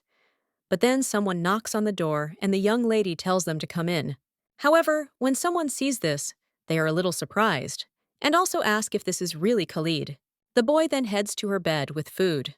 The young lady claims she asked Elsa to bring her breakfast, and she wonders why he brought it. However, Khalid only tells her to sit down and also claims that he is worried. When I heard that she would be eating there, I thought that the young lady was sick, but the girl replied that no, and everything was fine. She also simply did not want to go to the dining room today. Khalid replies that he is glad that she is okay, and then let the young lady help herself. The main character sees all this luxurious food, after which she takes a fork and knife and begins to eat. The Archduke watches this and then says that it is wonderful that she likes the food, He also claims that this wine was made from rare grape varieties grown in Caltes, known for their juiciness and cloyingly sweet flavor. And he wanted the young lady to try it, after which the guy hands her the glass. And the main character tries this wine, and with a smile on her face, claims that it leaves a very pleasant sweetness in her mouth. Khalid insists he'll serve it to her more often. A short time later, they're already outside, and Father Duke addresses his wife. Well, then he thinks whether he should talk about it, and the young lady says that if it is about her family, it's okay, and he can talk because she has him, so everything is fine. And the man then asks if she ever imagined that her immersion into eternal sleep happened because he did not give in to the demands of her family. The girl then asks if he is talking about demands, and claims that this means the letter she saw was from her family. The Archduke replies that everything is so, and they demanded the rights to the mines in Coltes, and they wanted the same thing in the past. The main character then looks at the Archduke with a little surprise, and he claims that it is from her father. The main character then says that the guy didn't give his father what he wanted, and asks if he wants to say that her father put her into eternal sleep because she became useless to him. Khalid then sighs and claims that he thinks it's okay to say that since before their wedding, he fulfilled one of his political demands as a favor for the marriage proposal. But after the wedding, his demands became more and more excessive, so he simply began to ignore him. And probably the young lady's father realized that the girl could not influence him, so he probably decided that he no longer needs her. The protagonist then, shocked, asks if that's really true, and also realizes that, objectively speaking, Khalid's theory makes sense, and as far as she remembers, her father was always only concerned with how useful she could be to him. He despised and hated her from the very beginning, and the young lady is certain he would have preferred to be rid of her. Now the girl claims her father hated her all his life. There were also many instances where because of its existence, he was ridiculed by other aristocrats, and besides, he was a very calculating person, stingy with praise and harsh in punishments. Her stepbrothers also hated her, so the girl thinks that they would have agreed if her father had offered to put her into eternal sleep. And her family could really do that, because she was an obstacle that needed to be eliminated, and they definitely despised her. And the girl was also sure that they would benefit from her immersion in eternal sleep. The Archduke then says that, of course, besides her family, there were other families of aristocrats in Coltes, but since they rarely saw her in the past, he cannot imagine that any of them truly hated her, and the other aristocrats would not have received any benefit from her immersion in the involved sleep. And on the contrary, they would have lost a lot, because the aristocrats who had tried to finish him off only once so far had not tried to finish him off, so he was not very worried about her safety. And I also never could have imagined that someone would try to put her into eternal sleep, but it is still hard to believe that they suddenly changed their tactics, and without a wife, he would still not have an heir, which could cause Caltes to become unstable and weak. The main character then claims that she thought the same thing, which means that besides these aristocrats, there is someone else who hates him. The boy then replies that there are indeed some, and the young lady asks who, and the Archduke affirms that they call themselves Erebos, and that this is a group that destroys demons. They also believe that he is a demon that must be destroyed. After which the man said, well, he's a demon after all, so he can't blame them.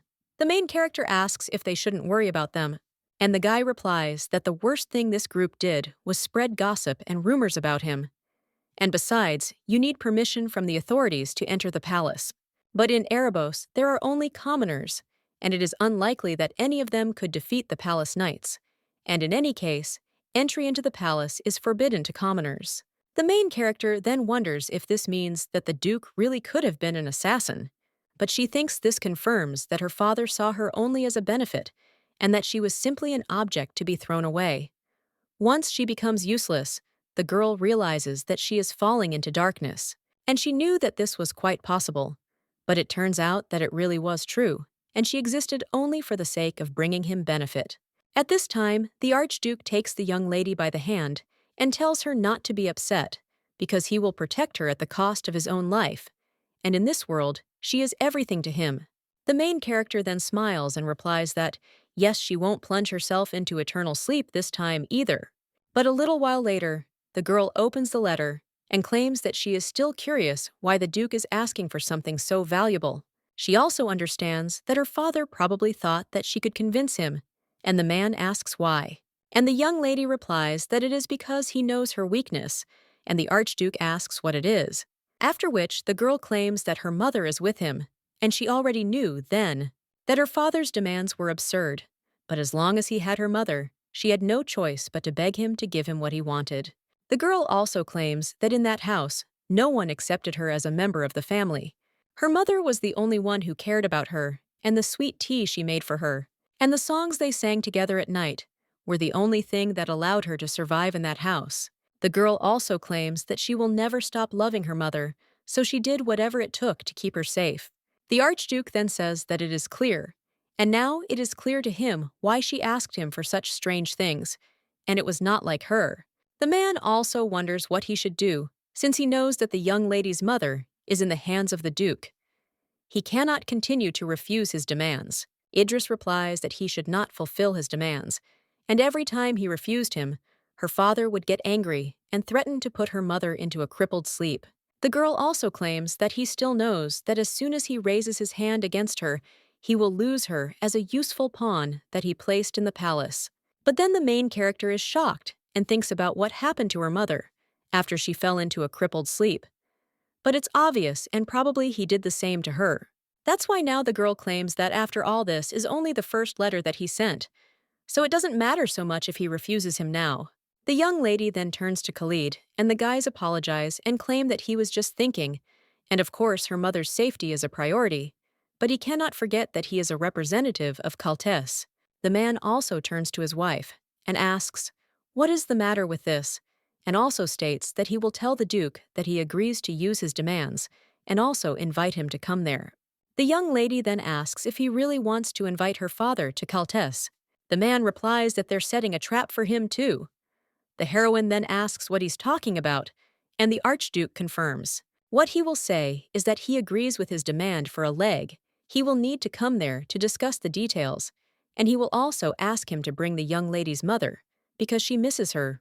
The main character then replies that she understood, and this plan is to save her mother from the clutches of the Duke, to which the man replies that this is true, and moreover, he is going to punish the Duke and his sons. The young lady then asks if this is possible, and the brunette replies that since he is the Duke of the Empire, it will not be so easy to do, and also there is no evidence that it was her father who hired the mercenary. The girl replies that she knows how powerful Khalid is, but Beatrice's family is also influential in the Empire, after which the man claims that as soon as they arrive in Kaltes, she can be sure that he will cope with it and destroy them. The Archduke also claims he will make them regret their decision to torture Idris Beatrice. The young lady understands that she will not oppose this decision against the Duke or the rest of the family, even if she feels uneasy. And the man claims that it doesn't matter how strong they are in the Empire, because as soon as these people set foot on his lands, then they won't be able to escape from there so easily, and he won't let them do it. The main character then understands that he can do whatever he wants in Kaltes, but if he punishes her half-brother's father, then will the Emperor stand aside? Khalid claims that if what he suspects turns out to be true, the Emperor will agree with his decision. And the young lady then asks if he will understand, even if Khalid punishes one of the high-ranking imperial aristocrats. The guy then turns to Idris and asks her why she thinks the Duke wants to get the rights to the Kaltes magic stone mines. The girl replies that this is probably because these stones can be sold at a high price, and believes that this is for financial gain. And the man then says that there is another option. The magic stone can absorb magic, and whoever owns it can gain it themselves. The girl then says that of course possessing a magic stone is the same as possessing power for oneself. She's also heard that even knights covet them as weapons become stronger when combined with a magic stone. The Archduke then replies that this is true, and that weapons that have been improved in this way are considered the best, and are known as enchanted balls, after which he asks if the girl really thinks that the Duke wants to sell these stones to others.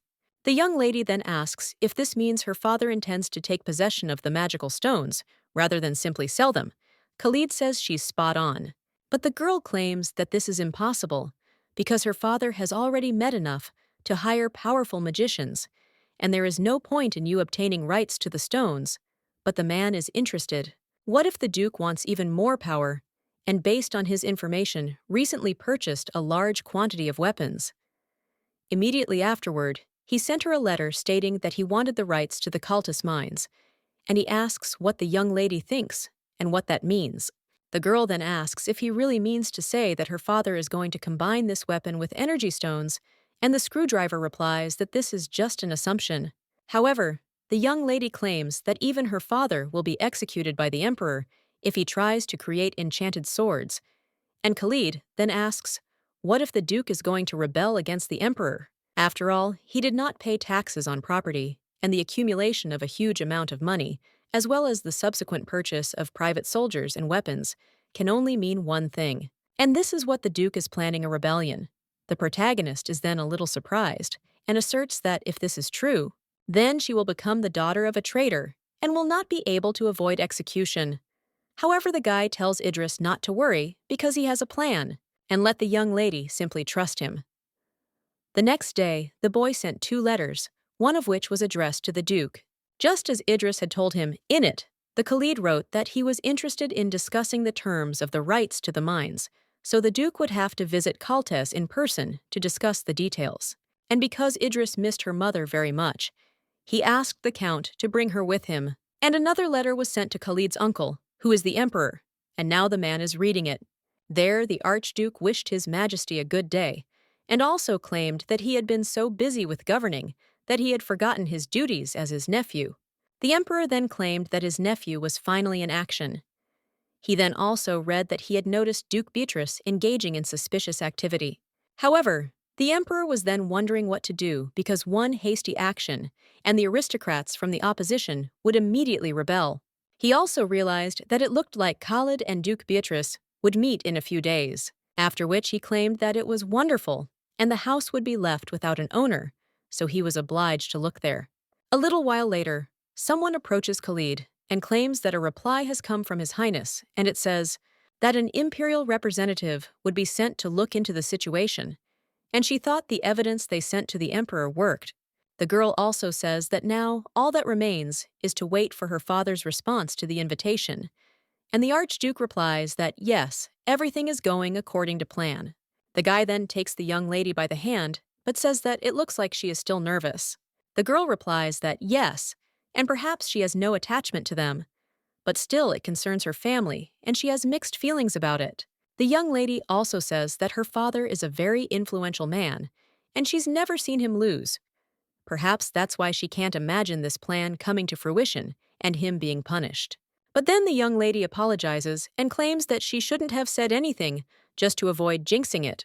However, the Archduke then turns to his wife and says that everything will be fine, and she said that she would trust him, so he asks Idris to believe him. The girl then agrees and asks him to protect her and her mother.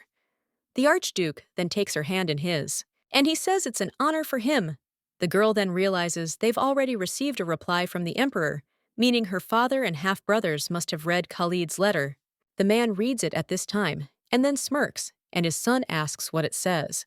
The Duke then claims that it sounds as if the girl was able to persuade the Archduke, and exactly as he expected, since he has her mother.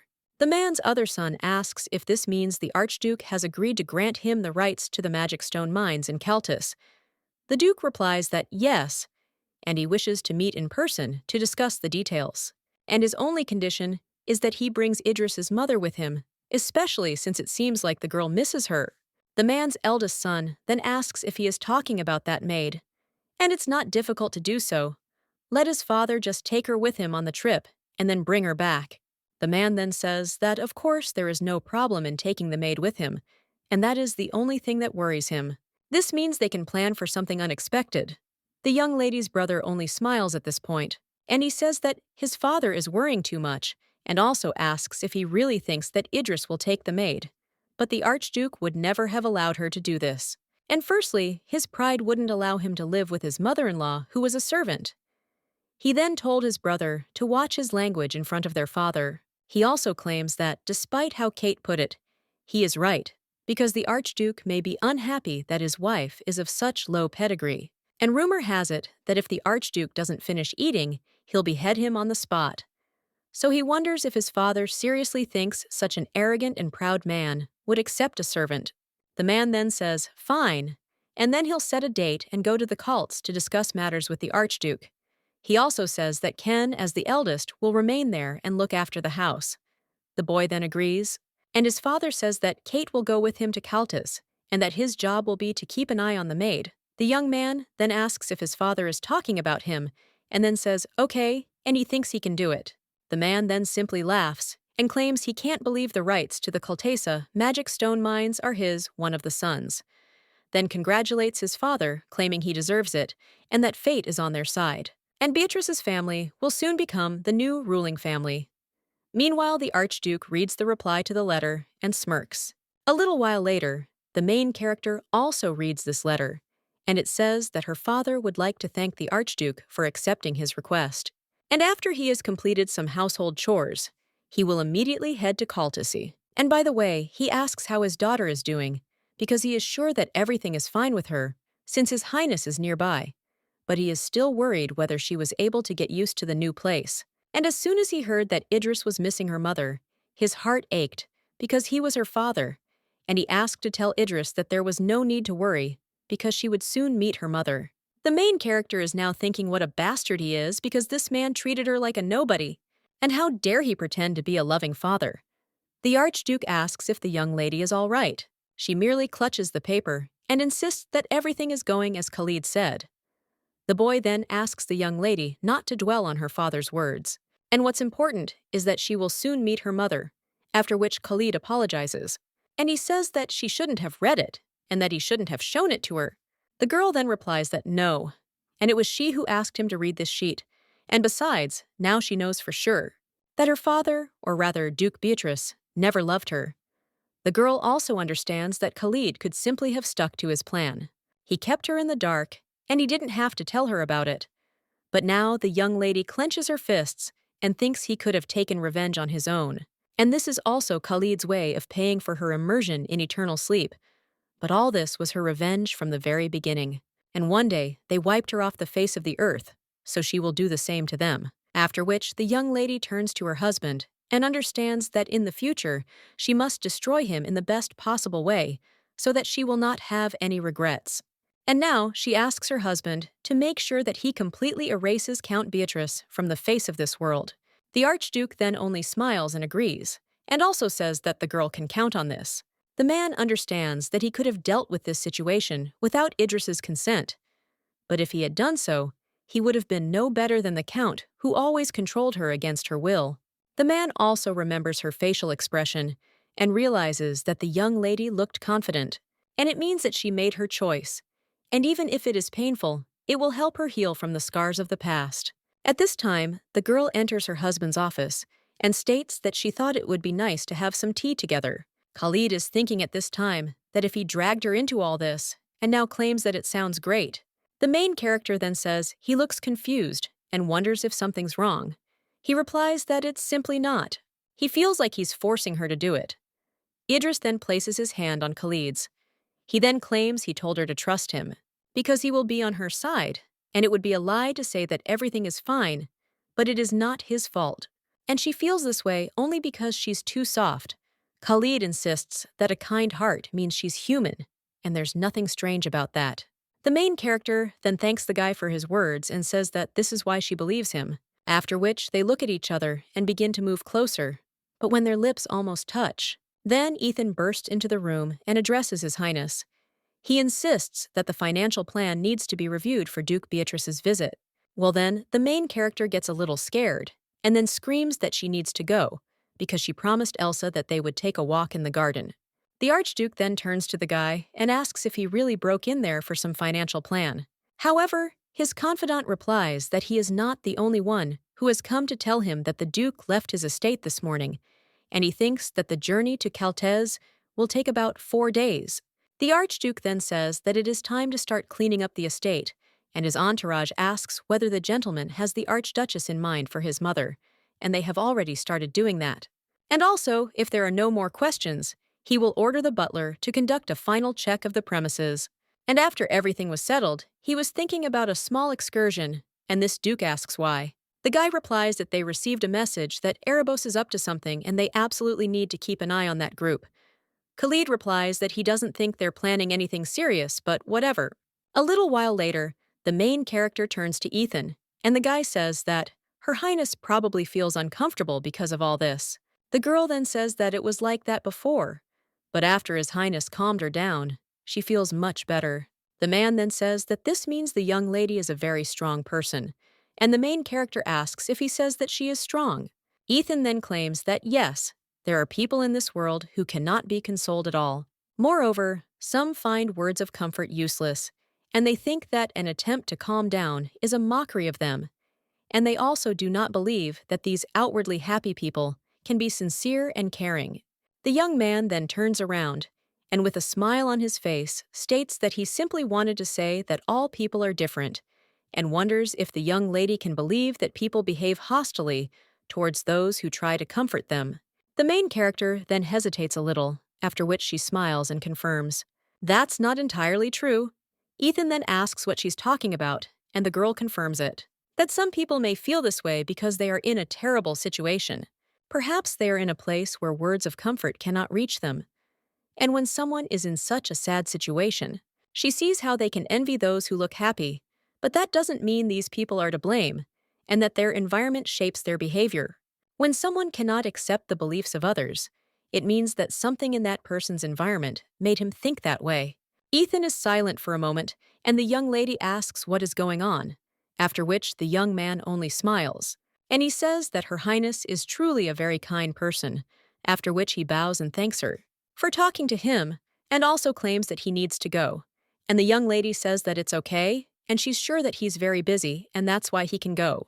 The main character realizes that Ethan was probably also ahead of hard times, but he seems to be feeling better, so she's happy. The young man looks at the young lady and thinks for a moment. At this time, the young lady's brother is riding in the carriage and asks why the hell he can't go out with his father, and also, shouldn't he at least be in front? Someone else turns to the guy and says, "There's nothing he can do since the Duke asked him to keep an eye on this woman." Kate then says that's exactly it, and he can't believe he has to suffer because of some servant. At this time, the young lady's mother turns to the young gentleman and says that the Duke does not trust him, and it is surprising that he is the one watching her. After all, she dislikes this situation much more than he does. The woman also claims that the assignment is so important. It must be given to the heir who is the first son.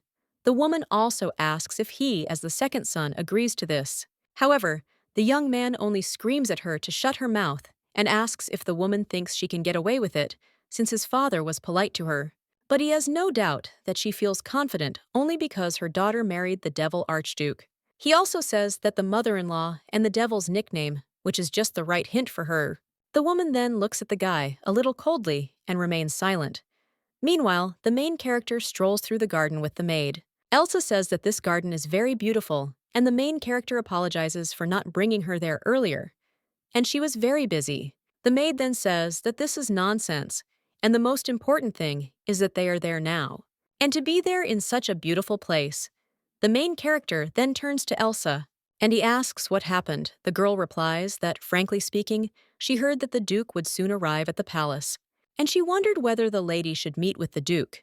She also understood that it was His Grace who had made Her Highness's life so miserable.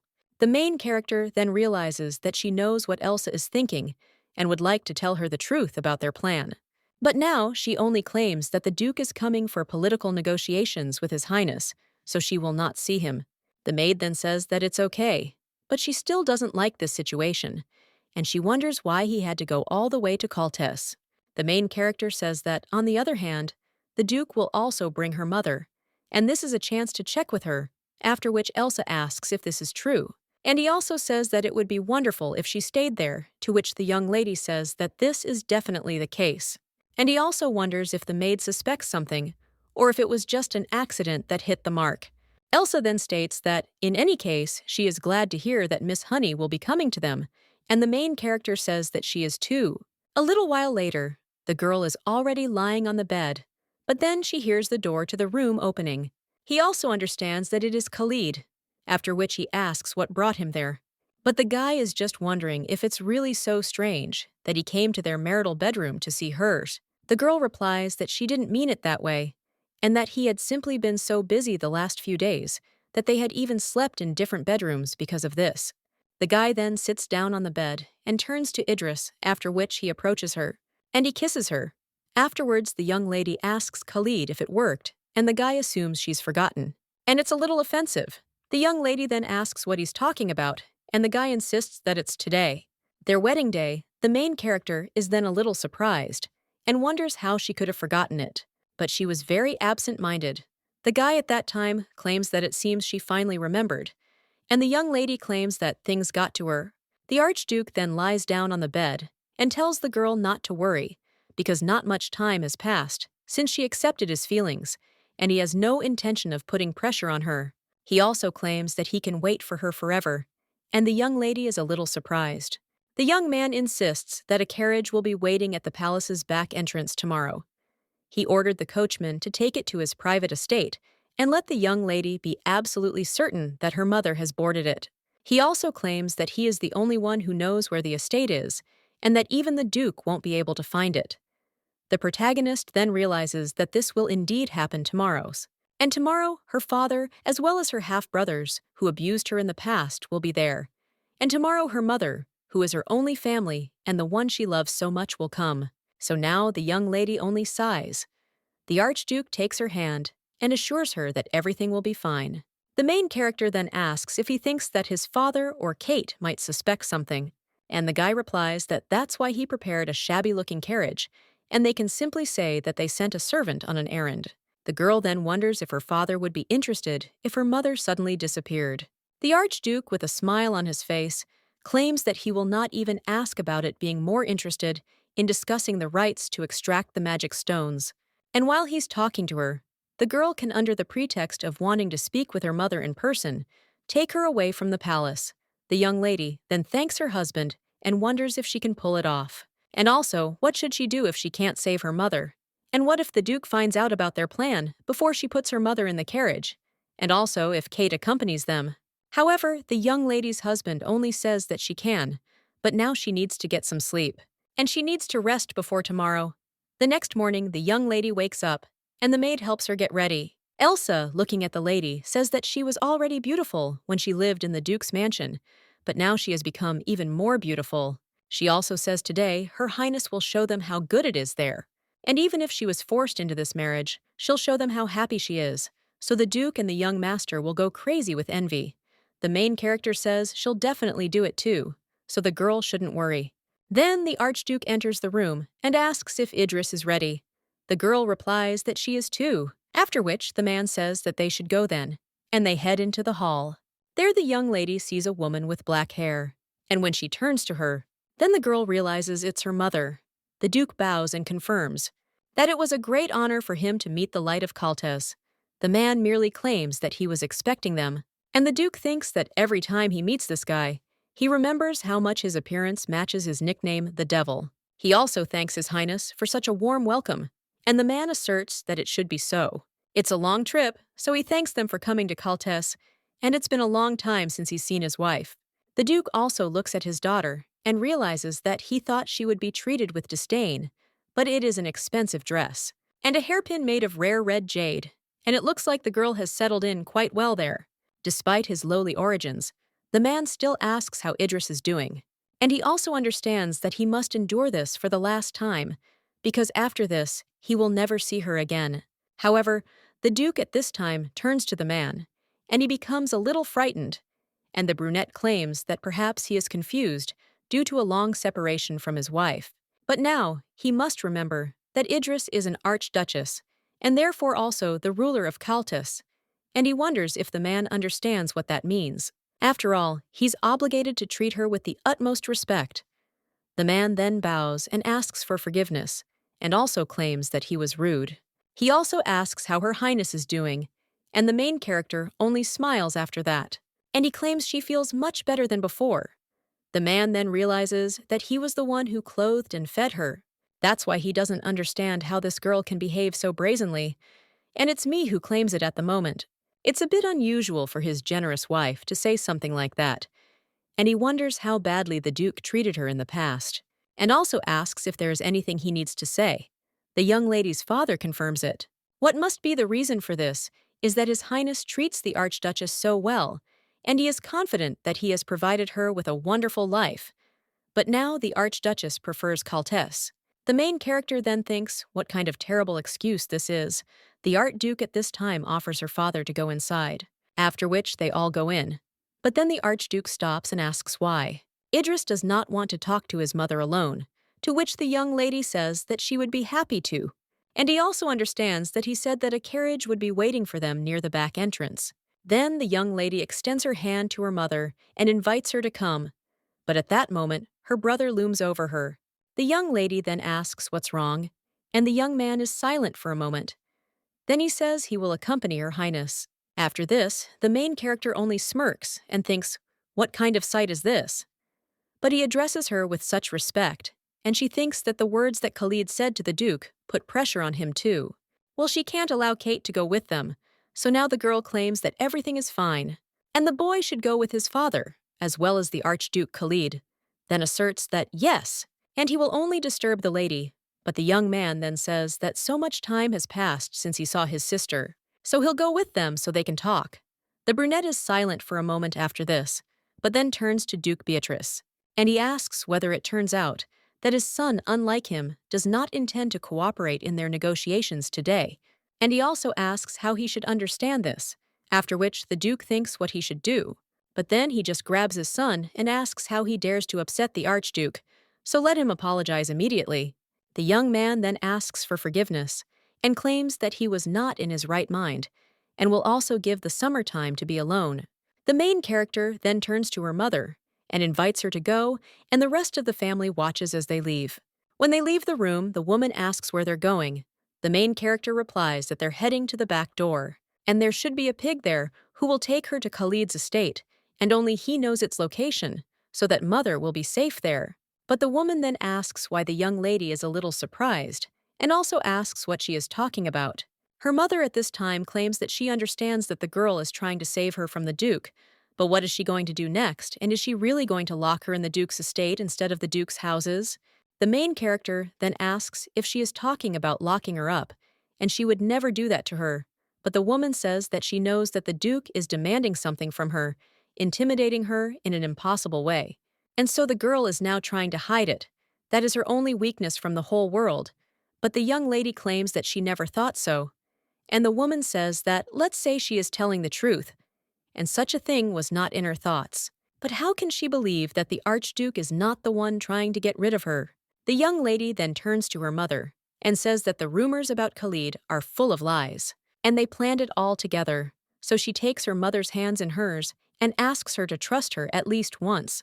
She also asks the woman to go with her and claims that she has been waiting for the day when she can free her mother. She also tells her not to worry, because today she and Khalid will take care of everything. At this time, they are already approaching the handle, and the coachman asks if they are there too, which the girl replies that it is a gift, and His Highness told him what to do. The man then replies that of course he will take her there safe and sound, so there is no need to worry. The main character then turns to her mother and says that they will see each other soon. The woman nudges him in response, after which the carriage drives away. However, when the Duke looks out the window, he notices a carriage riding there and asks where it's from. The Archduke replies that the butler probably sent a servant on an errand, and the young lady's father realizes that he is becoming paranoid. And if it weren't for this Duke, with his menacing nickname, the Metro, he would never have left Idris and Hani alone. But he is confident that he has nothing to worry about, because the rights to the mines are the only thing he needs to focus on now. The emperor sits on his throne and sighs. Someone approaches him and asks if something is wrong. The man then asks where Duke Beatrice is now. The boy replies that he left his estate a few days ago, and so today he arrived in Caltes. The emperor then asks the boy if he thinks Duke Beatrice has already met with the Archduke, and the young man replies that yes, enough time has already passed for him to reach the palace and meet with the Archduke. The blonde says that yes, and that means Beatrice's estate must be empty. He thinks the time has come to do what Khalid suggested, but a servant approaches His Majesty and claims that Ken Beatrice is still in residence. The man then asks if the servant is talking about this guy, and the young man replies that he is. And he is the eldest son in Beatrice's family, and the Duke apparently left him in charge of the estate for them while they were in Caltais. The Emperor then claims that he knows that Ken Beatrice is the Duke's eldest son, but that the tiny tiger cub is no match for him. The servant then asks what His Majesty wants to say, but he only tells the boy to send the knights to the Duke's estate. After all, he cannot miss the opportunity that his nephew presented, and they also need to find evidence. To destroy these traitors, the man says that if the guy finds anything suspicious, he should immediately report it to him. A little while later, Ken asks what this means, and how can the Imperial Knights burst in without warning? And don't they know that this estate belongs to the head of the aristocrats? The head butler then says that he is very sorry, and that they insisted that they came by order of the Emperor, and he was powerless against them. The brunette then screams, "What the hell?" And he should have stopped them, and also had to do everything possible to prevent this from happening. Well then, the man wonders if the Emperor and the Archduke really planned this together, because he summoned his father, and that's what he needed from the very beginning. The boy also realizes that there are still documents in the office that he did not have time to get rid of, as well as letters that his father wrote to other aristocrats, inviting them to join the rebellion. At this time, someone turns to the knights and tells them to start their search from the second floor. However, the brunette then screams at them to stop, because this is the house of Duke Beatrice, and he asks if they really think that they will not pay for this. However, one of the knights then asked with a smirk on his face if the guy hadn't heard, since this was an order from the Emperor himself. Ken then asked what the knight was talking about, when he claimed that they were simply following orders to inspect the traitor's estate. At this time, someone shouts to the captain that they have found them, after which he tells him to look there. And this document contains forbidden information about the creation of enchanted swords, and the Emperor did not give them permission to do so, after which he screams for the traitor to be arrested. Meanwhile, the Archduke walks down the corridor and sighs. He realizes that he had to pretend to bargain in order to buy himself some time, but spending even such a small amount of time with Duke Beatrice is unbearable. After which, the man enters his wife's room, and the young lady asks if he has returned. He also asks how the conversation with the Duke went, and the guy replies that it doesn't matter whether it was successful or not, they just needed to buy a little time. The young lady then asks if he didn't suspect anything, and the guy then remembers how he asked about where this crew was going. The Archduke then replied that the butler had probably sent one of the servants on an errand, but was now thinking about it. Is this man's intuition really that developed? It's too much to be a coincidence. After which, he tells the girl not to worry, and that what is more important is whether her mother got out safely. The main character then replies that yes, she left without any problems, and she was just wary from the very beginning. The man then asks if she is talking about being wary, and the girl replies that yes, and after all, she has experienced a lot at the Duke's estate. But she thinks that she has already reached his estate, and the guy says that most likely.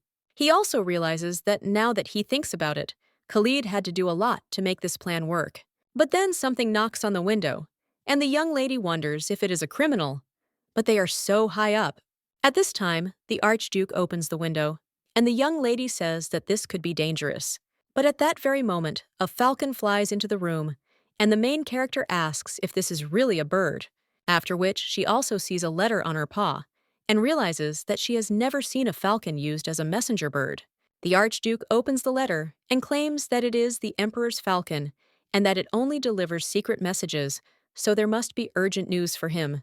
The main character just strokes the falcon and asks what it says about men, who claim that this is good news. The falcon then flies away, and the man claims that it looks like the Emperor has inspected the Duke's estate. The young lady wonders what happened and whether they were able to find evidence. The man claims that after the search, they found evidence that the Duke was trying to illegally create an enchanted sword, and for this reason, Ken Beatrice was arrested.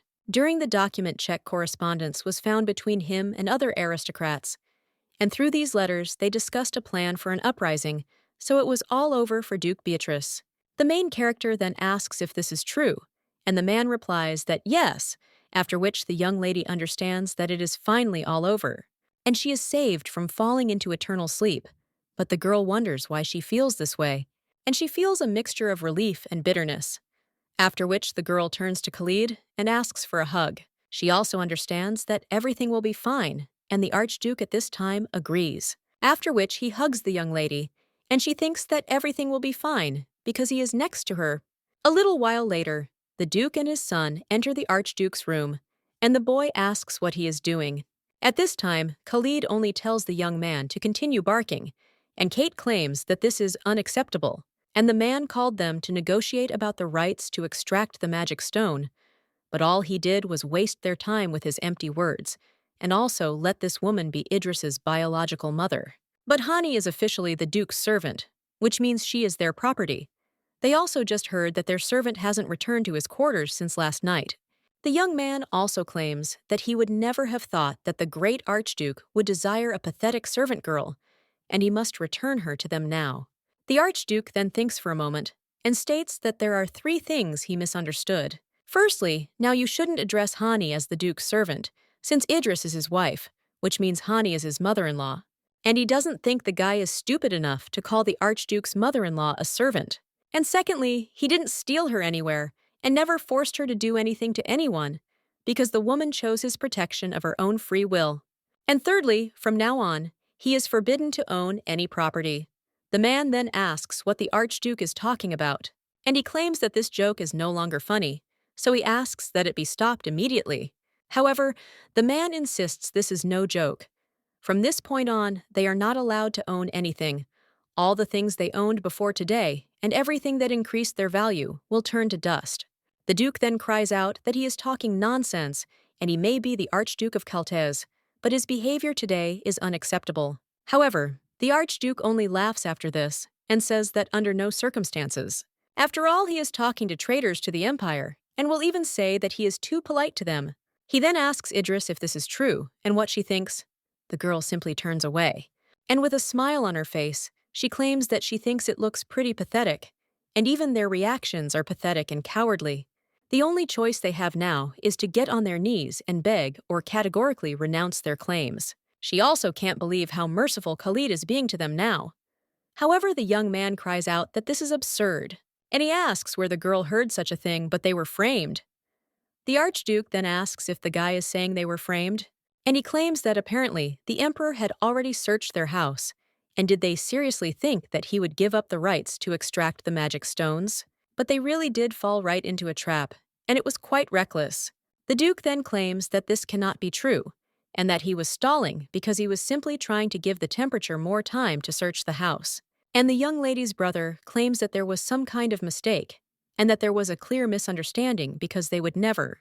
He was set up, after which the young man also screams at Idris and approaches her, and he also grabs her by the leg and begs her to say that everything is not so, because she knows what. They have done nothing wrong, so let the girl tell the Archduke that they are innocent. The young man begs her once again, and the main character realizes that for the first time, Kate looked at her without hatred or contempt, and all she saw in his pleading eyes was despair and fear. At this time, the young man claims that he will ask her as her brother, which surprises the girl a little, after which he smirks and asks if he wasn't the one who forbade me from calling myself that. Now he wants to reclaim his role as the big brother. The girl also says it's too late to become a family. The young man then rises from the floor and angrily addresses Idris, asking how she dares to say such a thing.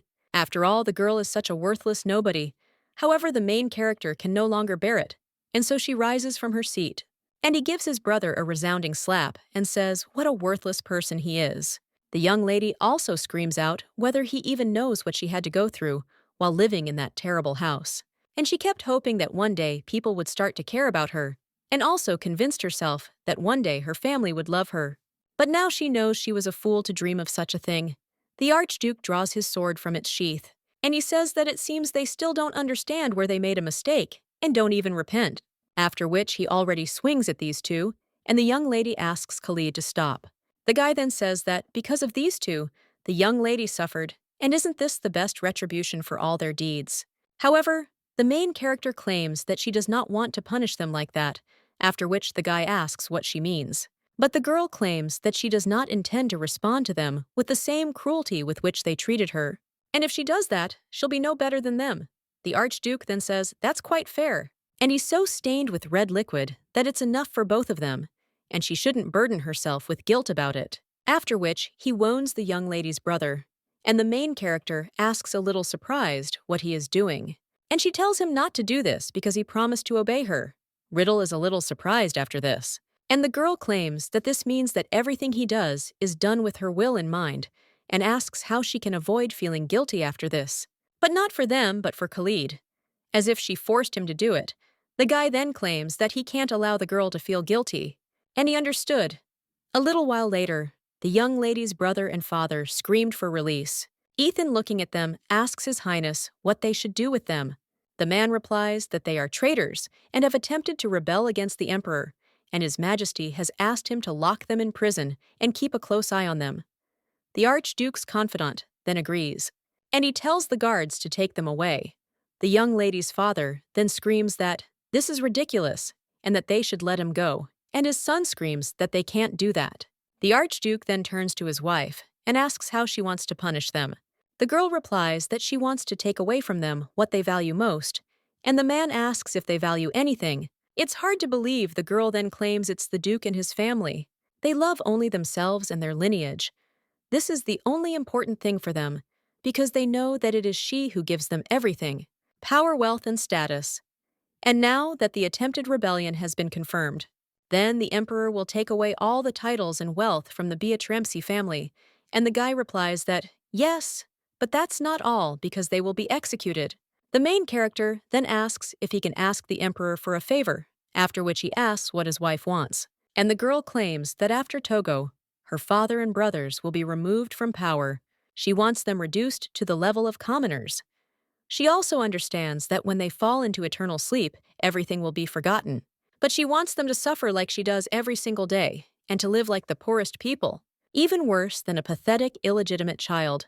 The girl then asks how difficult it will be to accomplish. The Archduke notes that, of course not, and he promised her that he would fulfill everything she wished for. And he'll do this so the young lady can rest easy. He also wonders what it's like to know the past has been rectified, and that her life is no longer in danger. And nothing more, and no one will hurt her, and they will be together forever. After which the two kiss, and the young lady wonders if it is all over, and if her terrible past and the terrible plunge into eternal sleep that she had to endure have actually already passed. Several days have passed since Duke Betrick and Keith were arrested. As for her goals of surviving in her new life, she has finally achieved it and no longer has to fear being put into a crippling sleep. The girl feels relieved, but for some reason, there is still emptiness inside. At this time, someone cries out to Her Highness, and the main character asks Elsa what happened. The girl then only wonders what is going on there and asks her what she means. The maid then says that the Duke and the young master have news that these despicable people were secretly planning treason. The main character says that yes, and Elsa heard the news, but the girl asks why the lady doesn't look surprised. After all, she thought she'd be shocked. The main character claims there's nothing surprising about it. She also understands that, in fact, she and Khalid were the first to know about everything, and she even witnessed it, how they were arrested and dragged away. And besides, she'd already been through a lot of trauma planning this trap. At this time, the maid turns to Her Highness and asks if she is sure that she is okay, and the girl replies that at first she was a little surprised, but now she feels well, and the maid says that she is glad to hear this, but was also a little worried that this news could frighten her. And to be honest, she always knew that these people were going to do something like this one day, and they mean that they are too greedy, so it is impossible not to notice. The main character then realizes that she believes Elsa also harbored anger towards them, after which she asks how her father and brother are doing, and the girl replies that when she asked about the knights guarding the dungeon, they said their angry cries could be heard even outside. Well, then Elsa says, Her Highness should wait a little, and she's not going to visit them. But what if they try to hurt her? They never regretted what they did. But the main character claims that she still has to see them with her own eyes, and understands that she would personally like to see their demise. After all, she'd been waiting for this moment for quite some time. A little while later, the girl was already approaching the dungeon, and the knight was inquisitive. Could he ask what brought Her Highness there if she was lost? However, the protagonist replies that she came there on purpose. The girl also understands that despite Elsa's words, it is quite quiet there, and enough time has passed since their arrest, so she thinks that they are just tired. The young lady also says that she came there to see the traders, to which the knight is a little surprised. But then he claims that they are there and asks to be allowed to accompany Her Highness. But the girl claims that this is not necessary because in the end, they are in front of the castle and she only needs a minute to talk to them so she can handle it on her own. After which, the young lady goes there, and the knight states that if she says so, then let Her Highness not doubt and let them know if she needs them. But the girl replies that there is no need to worry because she will return soon. After which, the young lady enters the basement and her brother asks if it's Idris. He then jumps up from his seat and running up to the bars, he screams and says that she's here. The girl then clenches her fists but thinks that everything is fine because he's behind bars.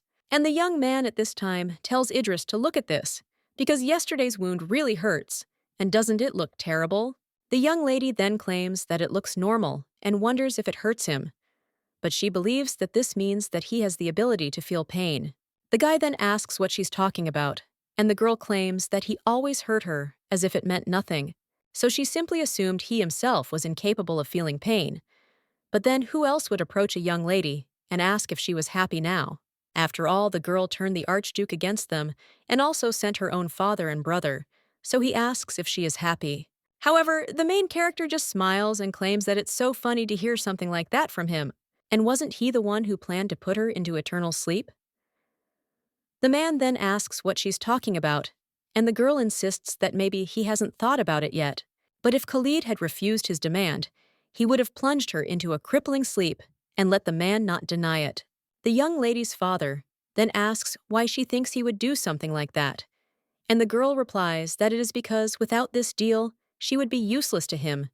And isn't it his principle to get rid of things that he considers useless? However, after this, the man only laughs and says that this is how the girl imagines taking care of him. But if you think about it, they are not so different, and get rid of someone before he has a chance to cause harm first. This is indeed what he would do, and he always denied her existence due to her low origin. Therefore, I am sure that she was offended at him for this. But let the girl take a look now because of all his children. Only she behaves just like him. The man also says that getting rid of him was the right decision after all, and that this is Beatrice's method of getting rid of useless cards in her hand. However, the girl then claims that he is wrong, because he is nothing more than a traitorous piece of human waste. And the only thing he can think about before his end is how to admit her to Beatrice. The girl also claims that there was not a single moment when she voluntarily wanted Beatrice, and he himself decided it for her. The young lady also asks if he thinks she would have ended up with him if she were a true Beatrice. And unlike him, she knows what kindness and generosity are. This small difference is what led him to this fate. That's why the girl asks if he really thinks she's the same, because that's not true at all, and he deserves to lose his life. At this moment, someone else enters the dungeon and addresses Idris. He asks her why she came there. The girl replies that she just wanted to talk to them one last time. Khalid Duke tells her not to get too close to those dirty criminals, and he also turns to the young lady's father and says that it would be better for him not to say anything unnecessary, and he also hopes that he is not so stupid as to hasten his own immersion into eternal sleep. The man then claims that the traitors will be executed anyway, and the Duke claims he would gladly behead them both right now. Well, as he knows, Idris is much kinder than he is, and the man then asks what they are going to do. And the Archduke, with a grin on his face, asserts that from now on, they will live like peasants. The blonde then asks in shock if they will really live like peasants, and also says that this cannot happen. He also says that it would be better to simply put them into a crippled sleep, because it is better for him to lose his life than to live like trash. The main character understands that they will have to learn that commoners and peasants are the same people as any noblemen, and the young lady's father then asks in shock if he will really be a peasant, after which he bursts out laughing. A little while later, the young lady is already heading to the estate with her husband, and the brunette claims that he didn't want the girl to see that place. Their main character asks why. The guy replies that he wants to show her only good things, and the girl says that's how it is. The main character also says that he shouldn't worry because she's completely fine, and the brunette insists that her life is now safe.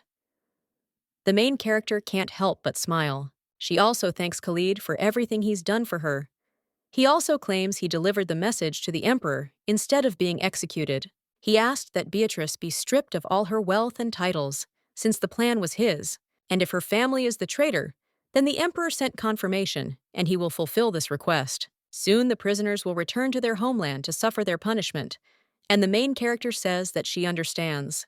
The girl also understands that the Duke's words remained firmly in her memory, and the man claimed that she assumed that he would put her into a crippling sleep, but she was wrong. The young lady can't stop thinking about what he said and wonders if she's missing something. At this time, the Archduke asks the girl if something has happened and if something is bothering her. The main character, with a smile on her face, replies that nothing, and she thinks she's just a little tired. The young lady understands that she should not worry about this, and besides, all the evidence points to the Duke's guilt, and she can no longer waste precious time on a foggy future, so she should enjoy today. And she was sure she'd feel better after a breath of fresh air. A few days later, the Imperial Knights arrived. The Emperor announced that as soon as the Duke and Kate returned to the Empire, their property would be confiscated, their status as aristocrats would be revoked, and the traitors would become simple peasants. The protagonist realizes that their insignificant departure had nothing in common with the luxurious arrival they enjoyed a few days earlier on their way to the Archduke's palace. Everyone then whispers and claims that these are the same criminals who tried to hide the emperor and say that they mocked the Archduchess in the past. But what kind of terrible people are these that are now screaming that God will punish them and let them go to hell? Then someone else approaches the young lady and states that he believes they will pay for their sins. It turns out to be Ethan, and he claims that he is glad to see that they will get what they deserve, because it is so annoying to see people acting so arrogant while they're. The girl understands that the Duke was expelled in front of the entire aristocracy, and His Majesty approved. That at the request of the Archduke and Archduchess, who helped them uncover their crimes, they will not be executed. Instead, he orders Beatrice's family to be stripped of their titles and property, and also to demote the Duke and his sons to the lowest class of commoners.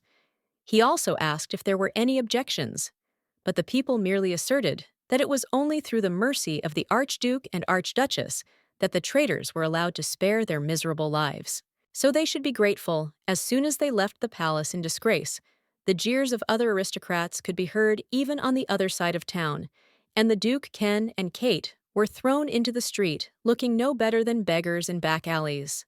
The man then looked at the bird and claimed that it would be better to plunge into eternal sleep than this.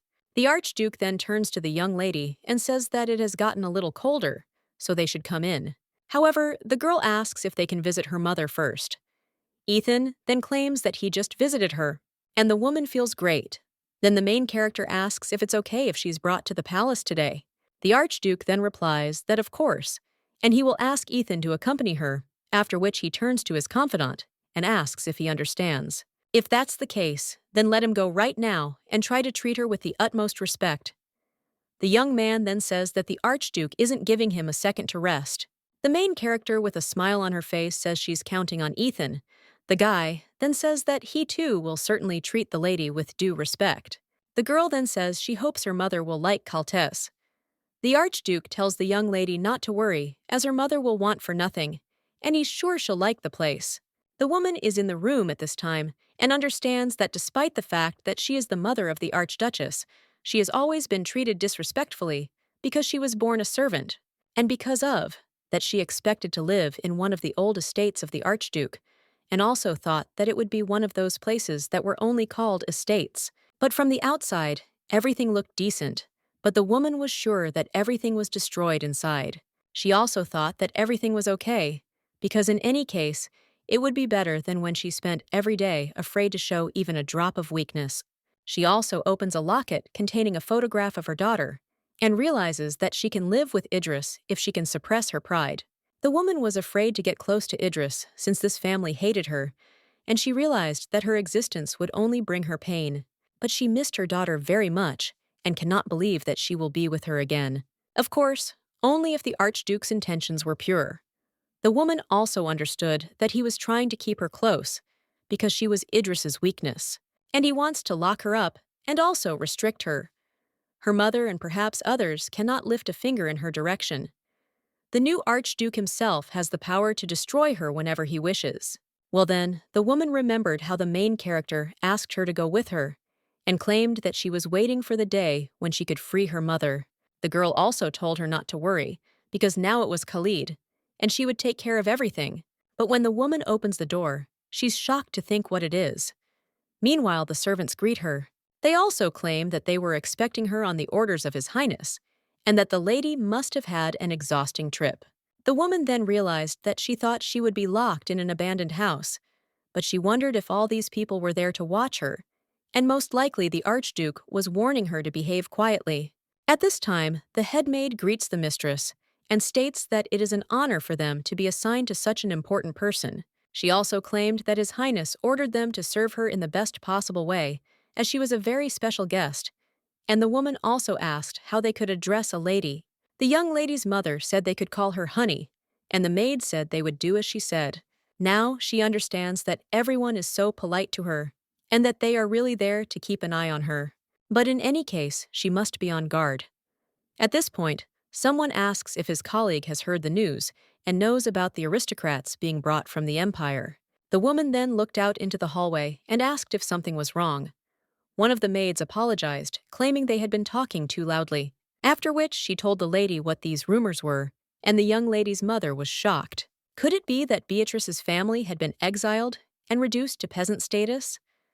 She also wondered if Idris had known about it, and that was why she had sent her there. At this point, one of the servants approaches the woman and says that this is where Lady Hanny is. He then claims to be an assistant to the Archduke named Ethan Sorwell. The Archduke and Archduchess wished her to return to the palace, and he would accompany her there. The main character is a little nervous at this time and wonders if her mother will arrive safely. At this time, the Archduke turns to her and tells the girl to look there because Ethan is already on his way. The main character then says that she is so glad that they returned safe and sound, after which Ethan gets out of the carriage and also turns to Her Highness and affirms that he brought Lady Hanny as she ordered. The main character is silent for a moment and looks at her mother, after which he starts crying and hugs her. The woman is a little surprised, but still smiles. A short time later, the Archduke asks the woman if anything caused her discomfort while living at the estate. She replies that nothing at all, thanks him, and claims she felt very comfortable. She also apologizes to His Highness and states that her stay was infinitely comfortable, and she humbly thanks him for his generosity. Idris then says that given how long they had been apart, she already felt a certain distance between them. But when she addresses her like this, their relationship seems completely cold to her. Therefore, the main character says that there is no need to speak so formally, but the woman replies that no, and she cannot allow herself to do so. That would be absurd. The main character also thinks her mother understands that she's currently in a precarious position, and she must have noticed the servant's awkward behavior. She also understands that if she's not careful, she could end up worse off in this house than when she lived with the Duke. After which she says that since Togo's mother wants it, she cannot force her on. However, the Archduke comes closer and claims that after so many events, he will finally be able to greet her properly. And he says what a relief it is to hear that she was satisfied with her stay at the estate. It's truly an honor for him to meet her. The main character then realizes that after Khalid showed such respect to her mother, the maids will have no choice but to follow his example. The woman meanwhile insists that all this is thanks to His Highness's mercy, and she regrets that she cannot repay his kindness. At this point, the Archduke takes the young lady by the hand, and the girl then whispers her thanks to him. But the young lady's mother turns to His Highness, and he asks why he is respectful to such a modest woman like her, and she is grateful to him, but there is no need for this. The Archduke then takes the young lady's mother's hand in his own and kisses it. He also asserts that she is, after all, the only mother of his wife, the Archduchess. So he asks the woman not to belittle herself. The protagonist, meanwhile, thinks what a relief this is, and now no one in Kaltes will dare to disrespect her mother. The woman, meanwhile, only sighs, thinking that it's hard for her to accept everything that's happened over the past 2 days, and wondering if everything will be okay. At this time, the Archduke orders a welcoming dinner to be prepared, and a little while later, they are already sitting at the table. And Khalid says that the journey to Kaltes must have been long, and she must be tired. Spending a long time in his modest estate must be tiring, so he prepared many dishes to give her strength, and hoped that they would be to her taste. The woman then asks if this estate is really modest, and claims that it is not so, because the estate was not only very spacious, but also elegant and beautiful. The main character then says that she is glad to hear that her mother liked Kaltesi, after which she asks her to help herself before the food gets cold, because their chef is very skilled. The woman then thanks her, but when she puts a piece of meat in her mouth, she is very surprised and thinks how delicious it is. Then she also looks at her daughter and sees how the Archduke feeds her, after which they even knock glasses together. And when the main character looks at her mother, she sees that she is surprised, and the girl understands that she has become so accustomed to this in her new life that she completely forgot about her mother, and now she is only embarrassed. And the woman at this time is thinking, isn't this guy the one they call a tyrant?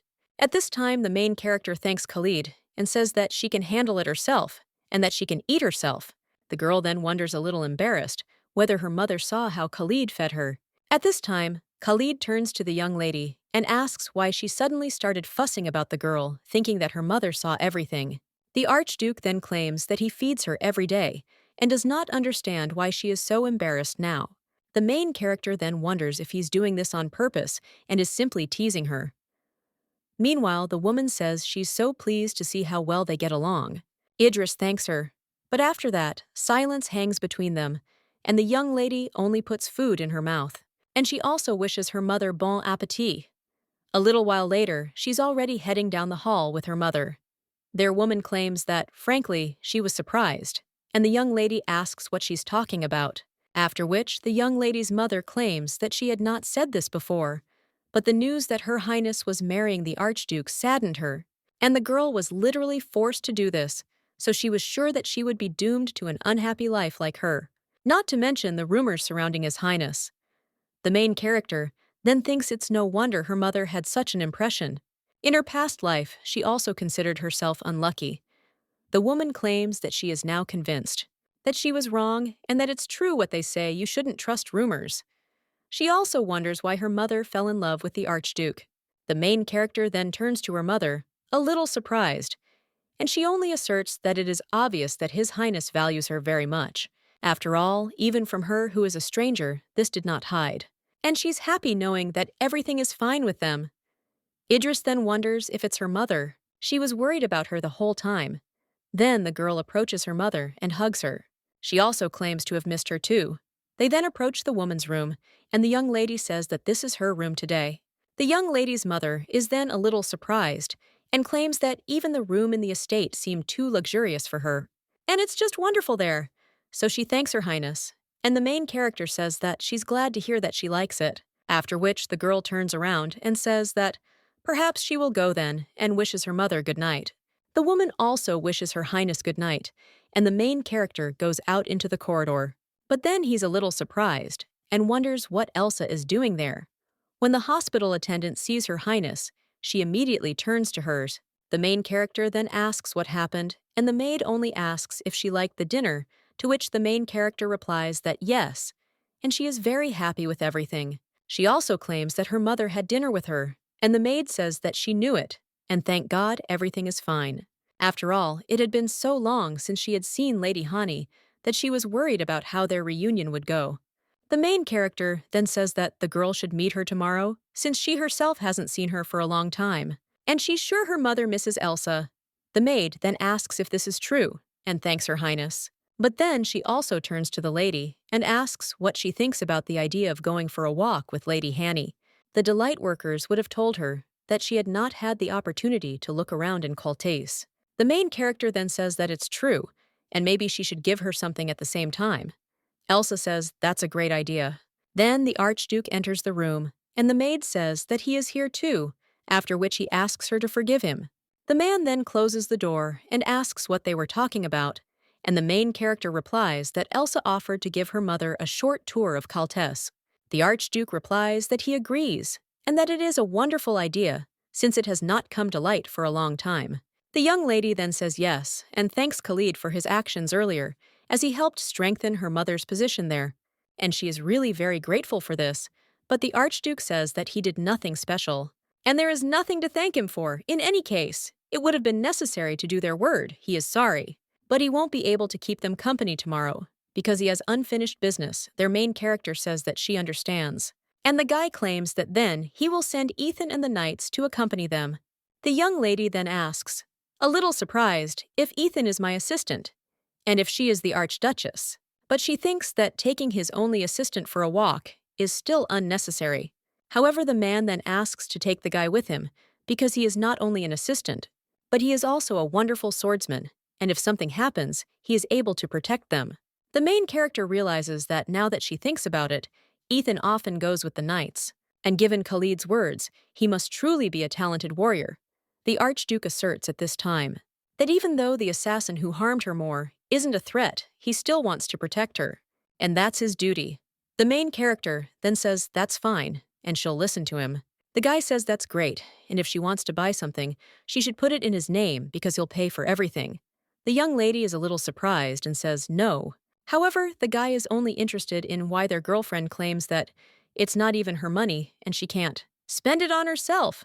Who is she to throw his money around? However, the guy insists he doesn't care how much she spends, so let her do with it as she pleases. And besides the internal affairs of the family are the wife's responsibility, including taking care of finances. Well, the girl then claims that she had never done this before, and it was not because he could not trust her with anything, because she always thought that this is why he did everything alone. The guy then asks how he could even think like that, but he did do that, so that she wouldn't be overloaded with work, and everything would be just for her comfort. So he's surprised that she took it that way. The main character is then a little surprised and asks what he is talking about. The guy asks why, in her opinion, he tried so hard to become rich, but it was because he wanted her to be able to buy whatever her heart desired. Khalid claims that they have plenty of money, so she shouldn't be shy about spending it on herself. Well, the young lady claims that she cannot, and does not even know how to manage money properly. However, the man only comes closer to her and says that this won't do. The young lady is a little surprised and asks what he means. And the guy claims that from now on, she is obliged to spend 5,000 gold a day, and this is his order. The young lady then asks if it is really that much, and realizes that for that money, she could open a small store in the capital of the empire, after which she screams that she will never be able to spend such a sum in one day. And what will happen if they go broke? However, the guys claim that he would not be Albert if they could go broke so easily. And this will not happen, so let the girl feel free to use them every day. And he will check. The next day, the girl is already in the city. He asks Mom if she liked breakfast. The woman replies that she did, and that it was too good for her. And the main character claims that she did say that there was no need to be so modest anymore. After which, she suggests they take a stroll today, and claims she thought she'd like to explore Kaltes. The woman replies that she wasn't bored at all in the palace, and thanks Her Highness. The main character realizes that she is not sure that she will be able to spend all 5,000 gold in a day, as Khalid said. But today, she'll still have to spend a little. The coachman asks where the lady wishes to go, and the girl replies to Madame Redmond's shop. A short time later, the woman greets Her Highness and asks how she can help them today. The girl replies that she would like to pick out some outfits for her mother. The woman insists that they'll start with measurements, after which they measure the young lady's mother and ask if she'd like a particular design. The woman apologizes but claims she's not very knowledgeable about fashion. However, the main character, just like the Duke, extends her hand and tells them to stop, and also asks to bring all the dresses in her mother's size.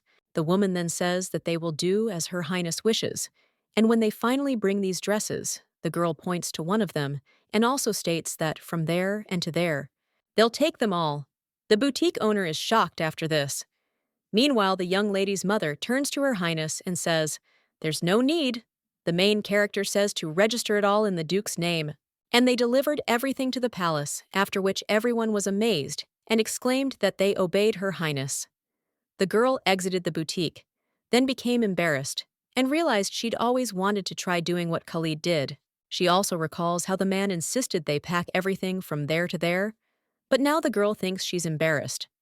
At that moment, someone turns to Her Highness and asks if she's sure about that, and also asks what if the Archduke gets angry because of such extravagance, because one dress would be more than enough for her. However, the main character turns to her mother and tells her not to worry, because it's actually the opposite, and Khalid himself wants her to spend as much as possible, so she offers to buy her more accessories. Afterwards, they go to a jewelry store. The worker there claims that their visit is an honor for her, after which she asks them to come in, and also claims that, as soon as the rest of them arrive, they will lay out the best goods for them, and they don't have to rush to examine everything carefully. And if they have any questions, they shouldn't hesitate to ask them. Looking at all this jewelry, the main character realizes she's never seen a moonstone sparkle so elegantly. But it's all masterful work, and all these decorations are so beautiful that she can't stop looking. The girl then declares that they are all beautiful, and the women are glad to know that they liked Her Highness. The main character then turns to her mother and asks what's wrong with her. But the woman doesn't answer, only staring at the jewelry. After which, the main character approaches her and asks if she really likes it. Hani claims it's so beautiful she can't take her eyes off it, after which the young lady says she'll take it.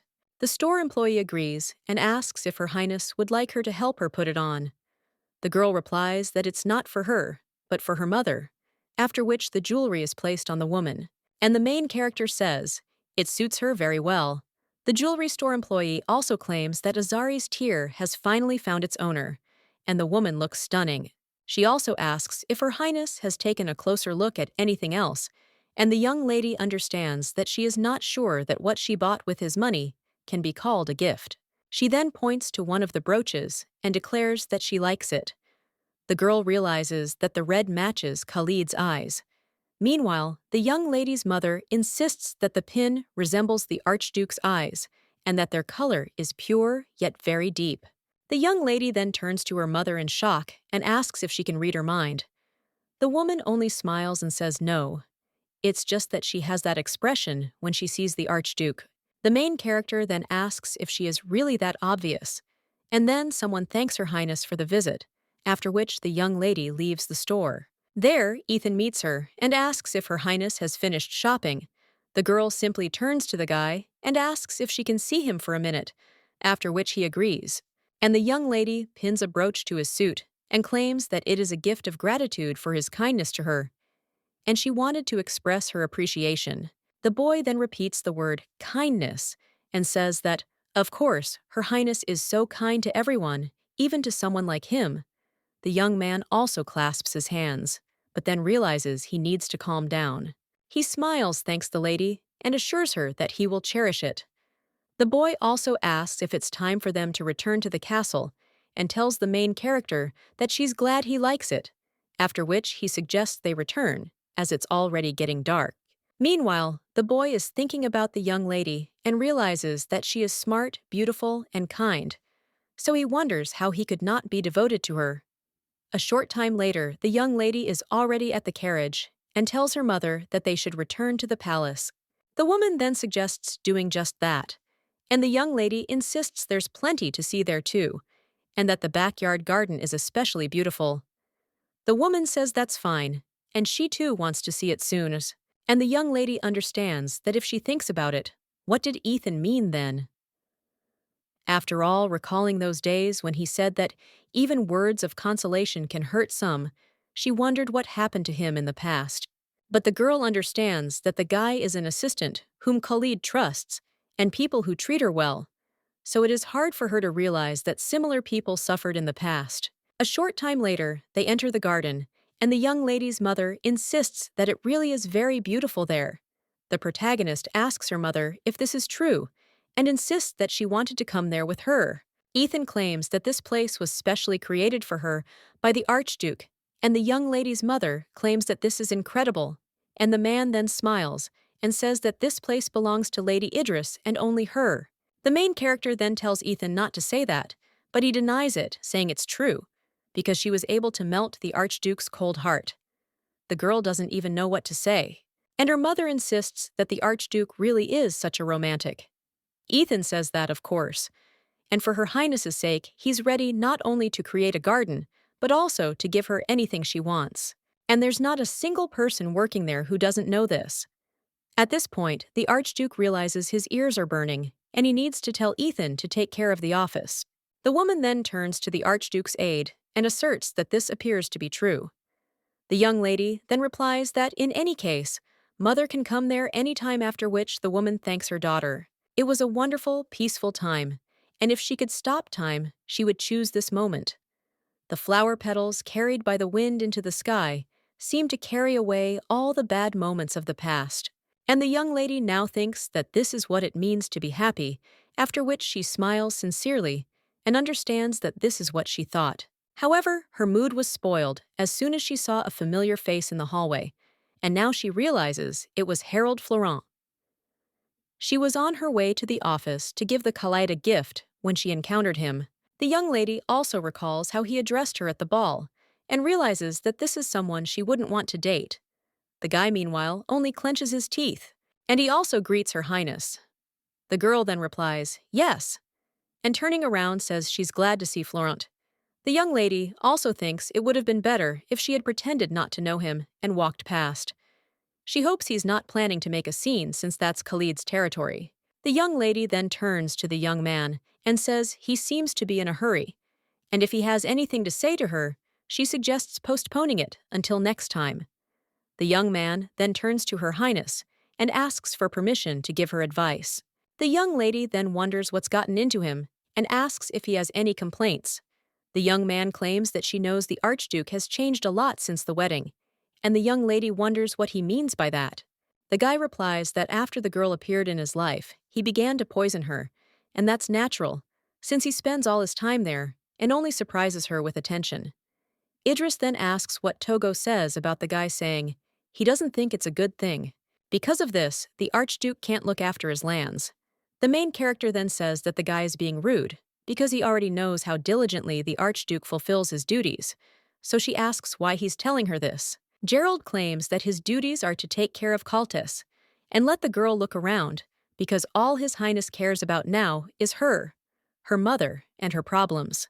The main character understands that there are no problems with believing in the realm, and if there were, Ethan would have immediately found out about it, or Elsa would have mentioned it, because she is aware of all the rumors. The herald then claims that the man used to work until late, but now, as soon as it gets dark, he immediately runs to her in peace, and this is nothing more than disregard for national affairs. But the main character then asks if he doesn't think it's too rude, because when night falls, he immediately comes to her, because she is his wife, and if the man isn't too arrogant towards the Archduchess. And he also says that he devotes less time to work, and the guy must have heard that His Highness recently caught the rebels. But she and her mother helped him with this, and the guy is spreading all sorts of gossip without really knowing anything. She also claims that this went beyond the borders of Caltes and was a threat of national proportions, so the young lady asks if he also considers this to be disregard for the affairs of the nation.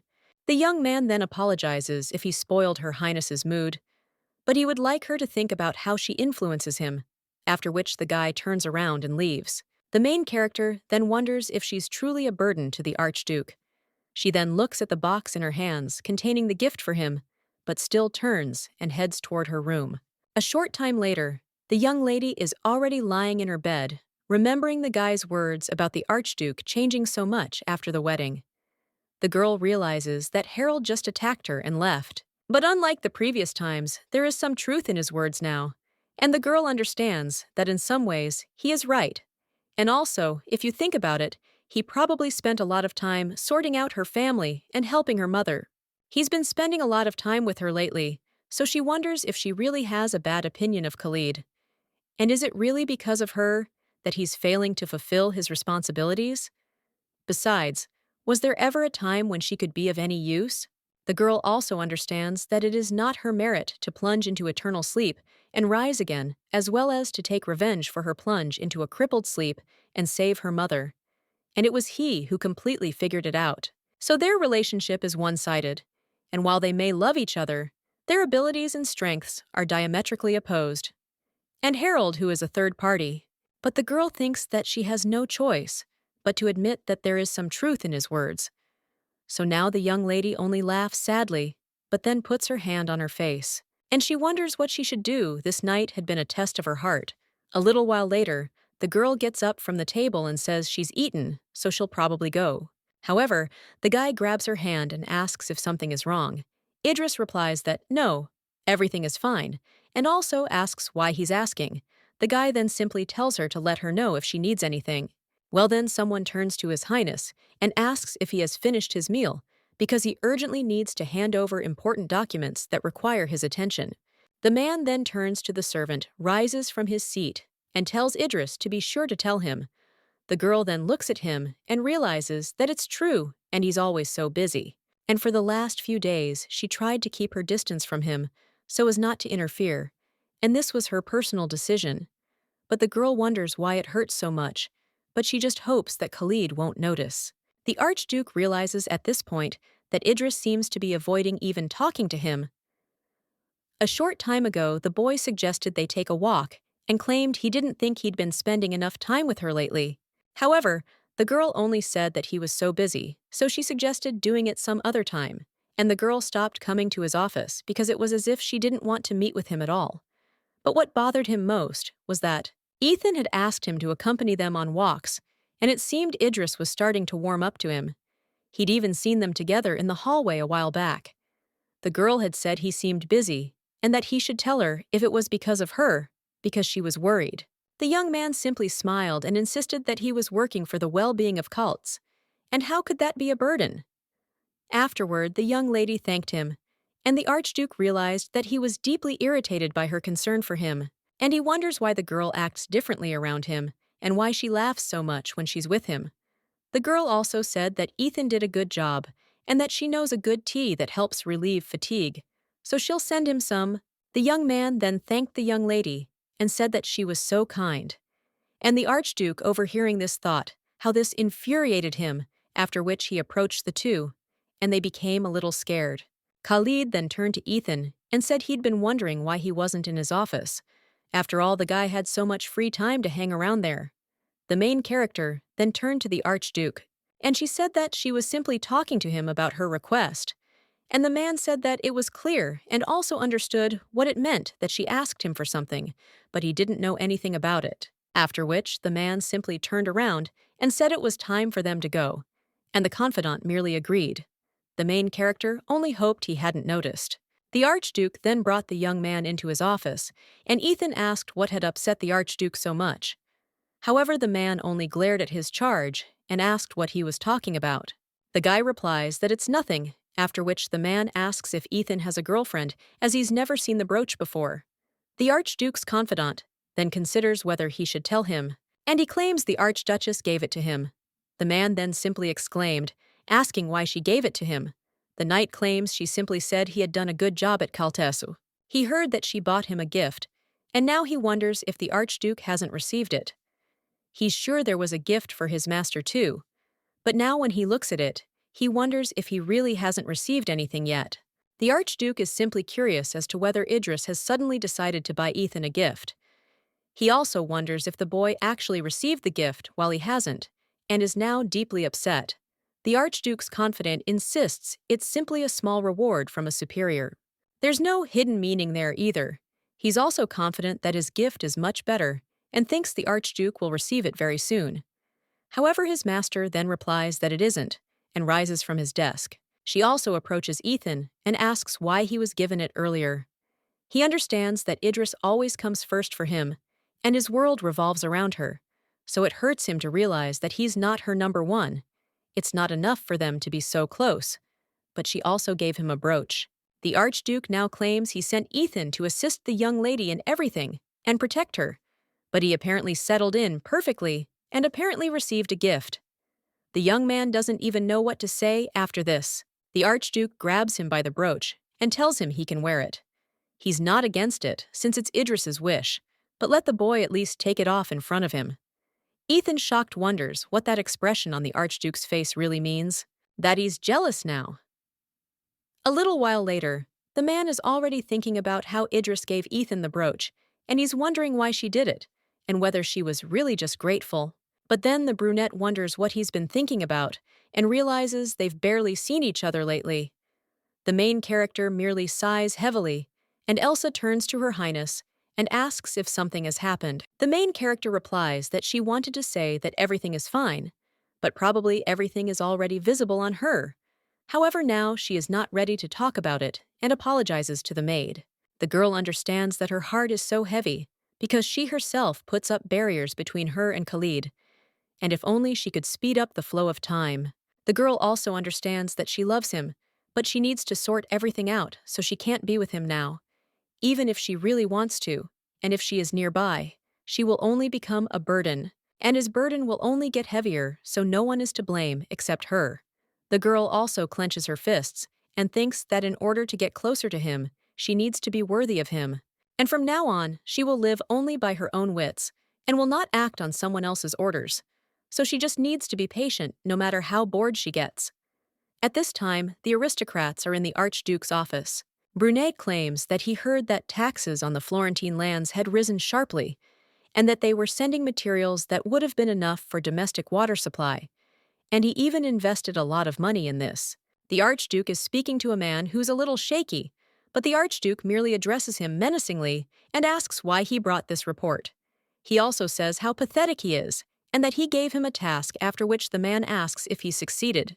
Harold then apologizes and asks for a little more time, but the Archduke says that not only is he incompetent, but he also dares to ask him for something and he will have to punish him. It's nighttime, so let the boy go. The young man then asks the Archduke not to do this. However, the man simply says that's enough, and let the next one come. He also wonders if the others have nothing else to say, and if so, they'll be done for today. At that moment, the aristocrats rush out of the office, and one of them claims His Highness has been getting angry a lot lately. Another says he too thought the man would soften with the Archduchess's arrival. Still another asks if something has happened, since he's becoming more and more afraid of going there each time. Ethan, hearing all this, wonders if something bad has happened. But if you think about it, he and his wife hardly ever cross paths, and it seems like something happened between them, so it means he needs to devote more time to the Archduchess. The brunette suddenly rises from the table, startling the boy. He then insists he's going to practice and that Ethan shouldn't follow him. The young man then agrees, but the Archduke simply slams the door. The boy then realizes that something serious has happened and he needs to talk to the Archduchess. And she's so kind. Meanwhile, the knights on the training grounds greet the Duke. The man insists he's just there to practice, so they shouldn't pay attention and continue doing their own thing. Then he takes out his ball and begins practicing. The Archduke also understands that no matter how much he trains, Idris does not leave his head, and he wants to understand why she acts this way, as well as what she thinks about, and maybe she no longer loves him, and her feelings had cooled. Then the man recalls how good they were together, and how the girl claimed that all she wanted was for Khalid to be by her side. So now the Archduke simply insists that he must see her. Meanwhile, the main character walks down the hallway with a maid and asks if the young man has accepted the girl's feelings. Elsa claims that as soon as he heard this, he immediately ran to the kitchen. At this point, someone approaches the young lady and claims to have finally found the Archduchess. The protagonist then asks if Ethan was looking for her and if something really happened. He simply looks at the maid and replies that he was. He also wanted to ask her himself. Elsa immediately realizes she should leave and claims Lily asked for advice, so she tells the Archduchess she'll go. Idris says fine, and then she'll tell you how it all ended. She also turns to the Archduke's confidant and says it seems to be something important. The young man replies that it's nothing serious, and he simply didn't want anyone else to hear it. The young lady then asks what exactly, and the guy suggests they talk in the backyard garden, as he thinks there will definitely be no prying ears there. A short time later, they're already there, and the girl asks what he wanted to say. The young man then claims that the question may seem a little rude, and the girl tells him to ask, because everything is fine. She understands that she thought she and Ethan were close enough, but she also wonders what kind of topic it is that makes him so cautious. The young man then asks if the lady had accidentally quarreled with the Archduke. The girl realizes that Ethan is the Archduke's assistant, and even if he does, Khalid must have already suspected something. After which the young lady simply turns away and claims nothing happened, but then she insists she'll be honest and that the problem is hers. The guy then asks what she's talking about and if there's something she's unhappy with. The main character asks if he remembers that she recently asked him to explain all the intricacies of running an internal affairs department. The guy claims that if she's talking about merging Beatrice's property with, However, the girl interrupts him and claims that this is only a superficial reason and that she's been thinking about it for the past few days. Does she really deserve to be someone like the Archduke? Meanwhile, the brunette is wandering around looking for Idris, and one of the maids claims that the mistress went into the garden with Ethan Sorwell. The young woman claims she realized she's a bad influence on him since all she can do is receive without giving anything in return. The guy then asks her what she's talking about, since she can't possibly be saying anything. The Archduke turns to the maid and asks if they are alone. The young lady claims that this is why she wanted to learn how to manage domestic affairs, and she wants to become an archduchess worthy of him. The Archduke, meanwhile, heads into the garden, wondering if they're really alone together and what Idris has in mind. The young lady claims she's scared and that Khalid can't concentrate on his duties because of her. Ethan is silent for a moment, but then he grits his teeth and realizes that the lady is so kind and friendly, after which the young man approaches her and asks why she thinks so. Because it is not so, and her mere presence helps him a lot. The guy also wonders why she belongs to a demon like Khalid. The girl, however, insists that to be useful, she should keep her distance for now. But she misses him so much, Ethan then puts his hands on the young lady's shoulders and insists that he doesn't know what made her think that way, but he sees that she's having a hard time and that she can cry because he's the one. However, at that very moment, someone shouts the name Idris, and when the guy turns around, he sees that it is Khalid. The brunette at this time turns to Ethan Sorwell and claims that he is the assistant he trusted the most. And she also asks if he really decided to encroach on the most valuable thing he has, after which she tells the guy to quickly remove his hands and asks what he was doing there. The blonde then realizes that the gentleman will definitely put him into a crippling sleep, but claims there was a misunderstanding. The main character then turns to Khalid and says no. However, he only turns to Idris and asks why. But the girl claims that this is true, and Ethan was just trying to support her, so she asks him not to do this. The man then lowers his sword and turns around, leaving. He also tells Ethan not to try anything like that again unless he wants to fall into eternal sleep. The main character then, with tears in her eyes, tells Khalid that everything is wrong and understands that if the guy like that leaves, they will no longer be able to laugh like before and touch each other and tell each other their secrets. And all because of her, and also because of her stupidity, she kept him at a distance, and now she claims that she doesn't want that. At this time, Ethan turns to the Archduchess and says that she needs to quickly go after the master because he is so angry because he values her very much. The girl then understands that she needs to run after which she sets off on her journey and understands that she will no longer doubt in order not to lose precious happy moments. After which the young lady immediately hugs the Archduke and realizes that she wants to be near him.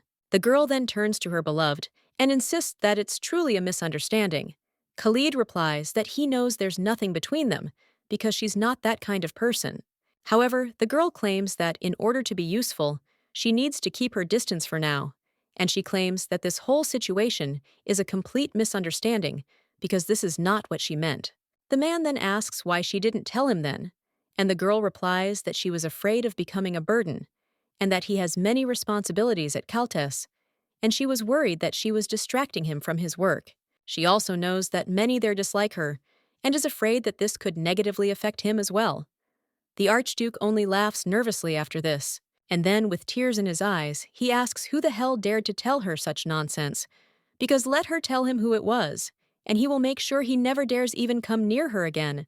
The girl replies that everyone thinks so, and that she loves Khalid, but even she understands that she's unworthy of him for that reason.